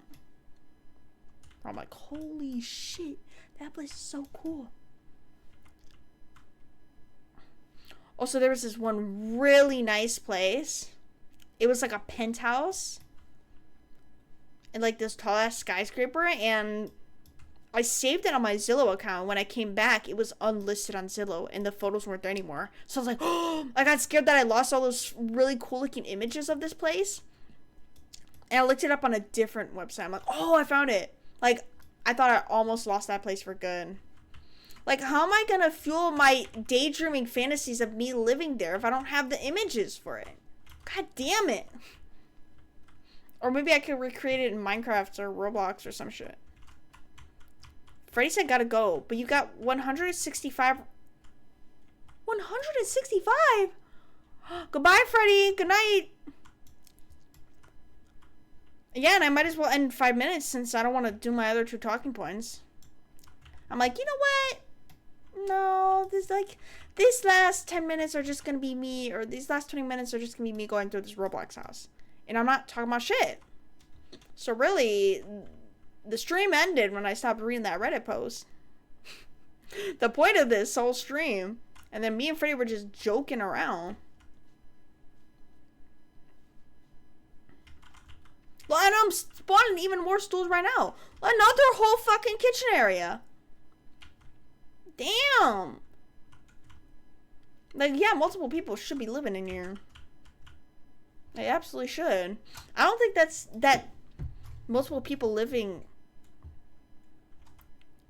in the estate is inherently part of the villa definition. Like, I looked at the definition of villa, and it literally just means an expensive estate that's outside of the city and in like a suburban area.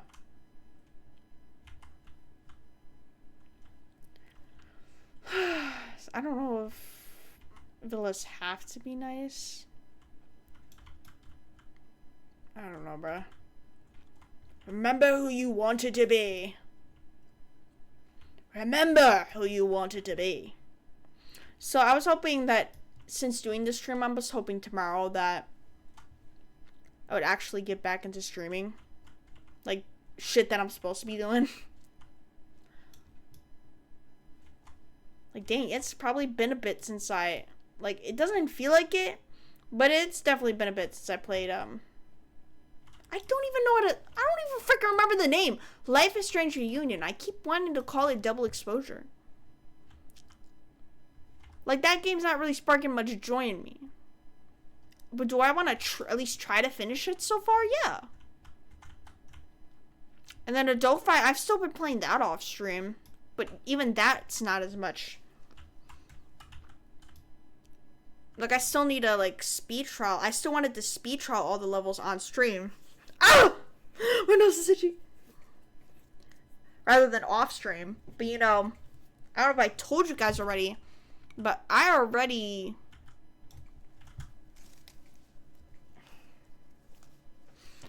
speed trialed Libertas and Ico on my iPad. Which, I mean, technically doesn't count because it has easier, way too lenient timing. But it also, unfortunately, kind of counts in a way because I ultimately did technically finish it. And, like, that initial joy's already gone. Like, even if I finish it on my computer with harder timing, it's still gonna suck because I already kind of did it on my iPad. Maybe it'll feel more heroic if I do it on strict timing on my computer. And also, you know what? I can't even hear the music. I don't know what they're playing.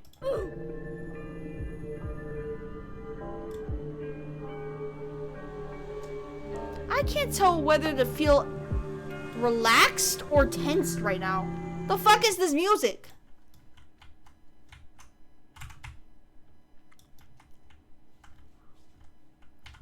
Is this supposed to be a master bedroom? Because what the fuck?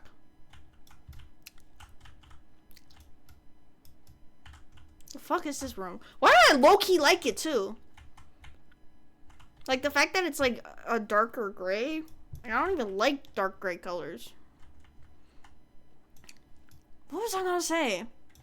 I found out about this new, not new, but like I finally found out about this option on Adelphi that makes your gameplay easier because it's more accurately timed.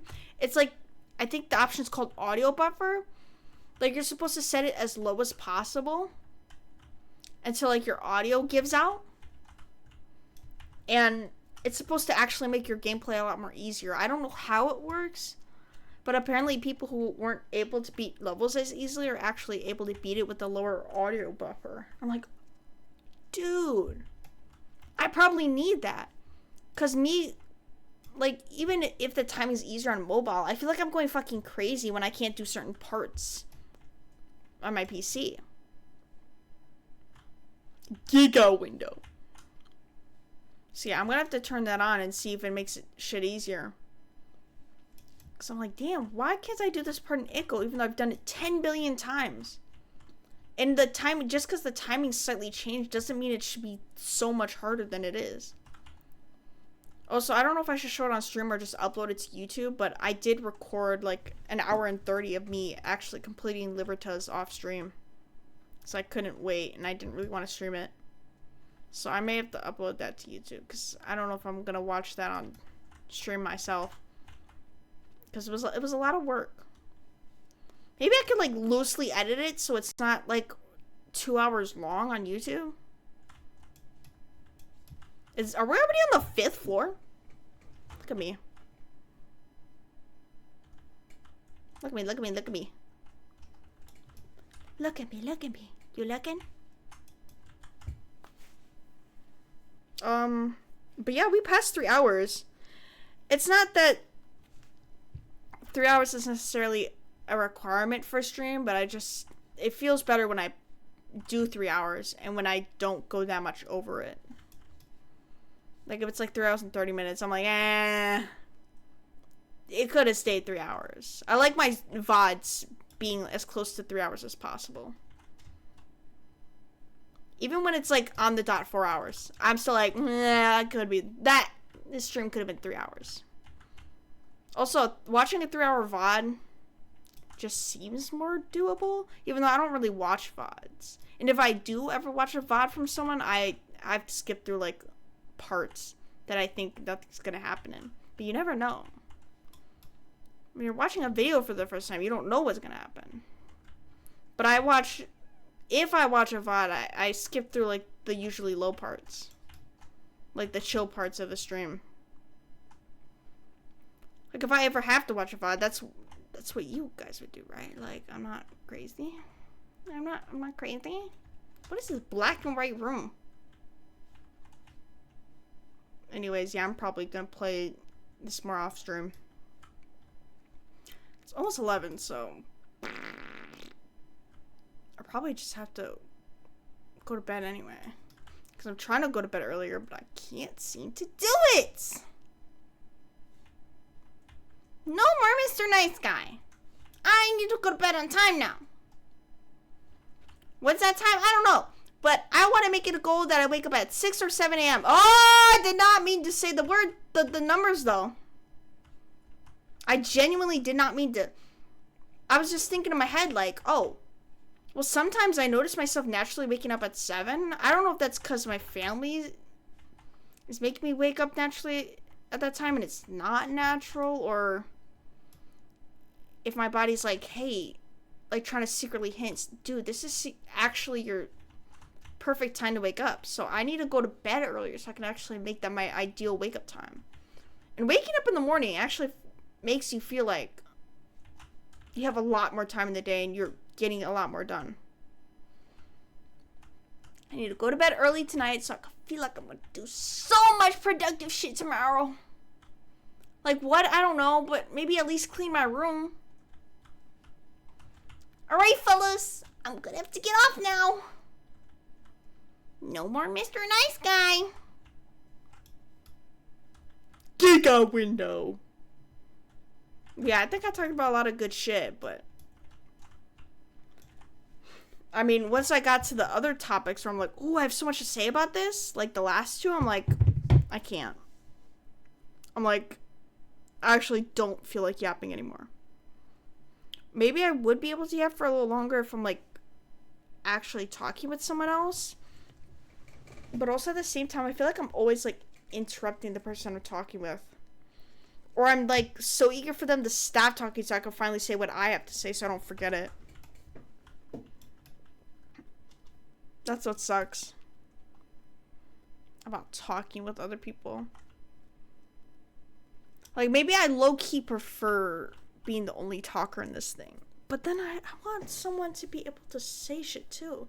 Like, I'm like, okay, well, if instead of speaking in VC, if, like, someone just puts the chats in the chat box, like, I'm not interrupting them, they're not interrupting me, and I get to read their chat when I'm finished yapping. But then at the same time, it's just not as fun as just talking with our voices, human to human. And my nose is itchy. I'm not picking it. It's fucking itchy and I don't know why. Poof, couch. Poof, couch. No, I need to get off. I just wanted to see what this room looks like. It looks cool. Microwave! A dog named Microwave. The mysterious Shih Tzu named Microwave. No, I seriously don't know why. It feels like my nose hairs are itchy. Not the skin around my nose hairs. Like, my nose hairs themselves are itchy. I feel like my voice is actually starting to low-key genuinely hurt right now. Dude, I definitely need to get off now. But I want to see what this room looks like, guys. Even though if you guys are just listening in, I need to see what this room looks like. Wait. Chotomate. Oh, shit. I'm stuck on a table. Well, if you're listening and you have the opportunity to look, now would be the time. I need you guys to look at this amazing room I spawned in Giga Mansion. I earned money by literally just sitting there. No, I think the room's done now. Oh my god, my eyes so dry. Dang, okay. Okay, I'm done. Look at the room I just built. Wow, it's so open and cool. I love open and vast living rooms. Or like foyers. Foyers? I don't know, bro. But this is it. For my talk stream, that wasn't bad. But I really do need to get back to gaming. That's where I'm in my element, and that's where I'm the funniest. Because literally, that segment where me and Freddie were just driving, and I wasn't talking about shit that made everyone feel depressed. That's me in my element. Let me get my Roblox Lego hands out of here. It is 11 p.m. It is June 3rd, 2026. And that is it for my part 2 of talking about jack shit. Talk time. I'll see you guys tomorrow, hopefully. If I can get myself to stream tomorrow. Bye.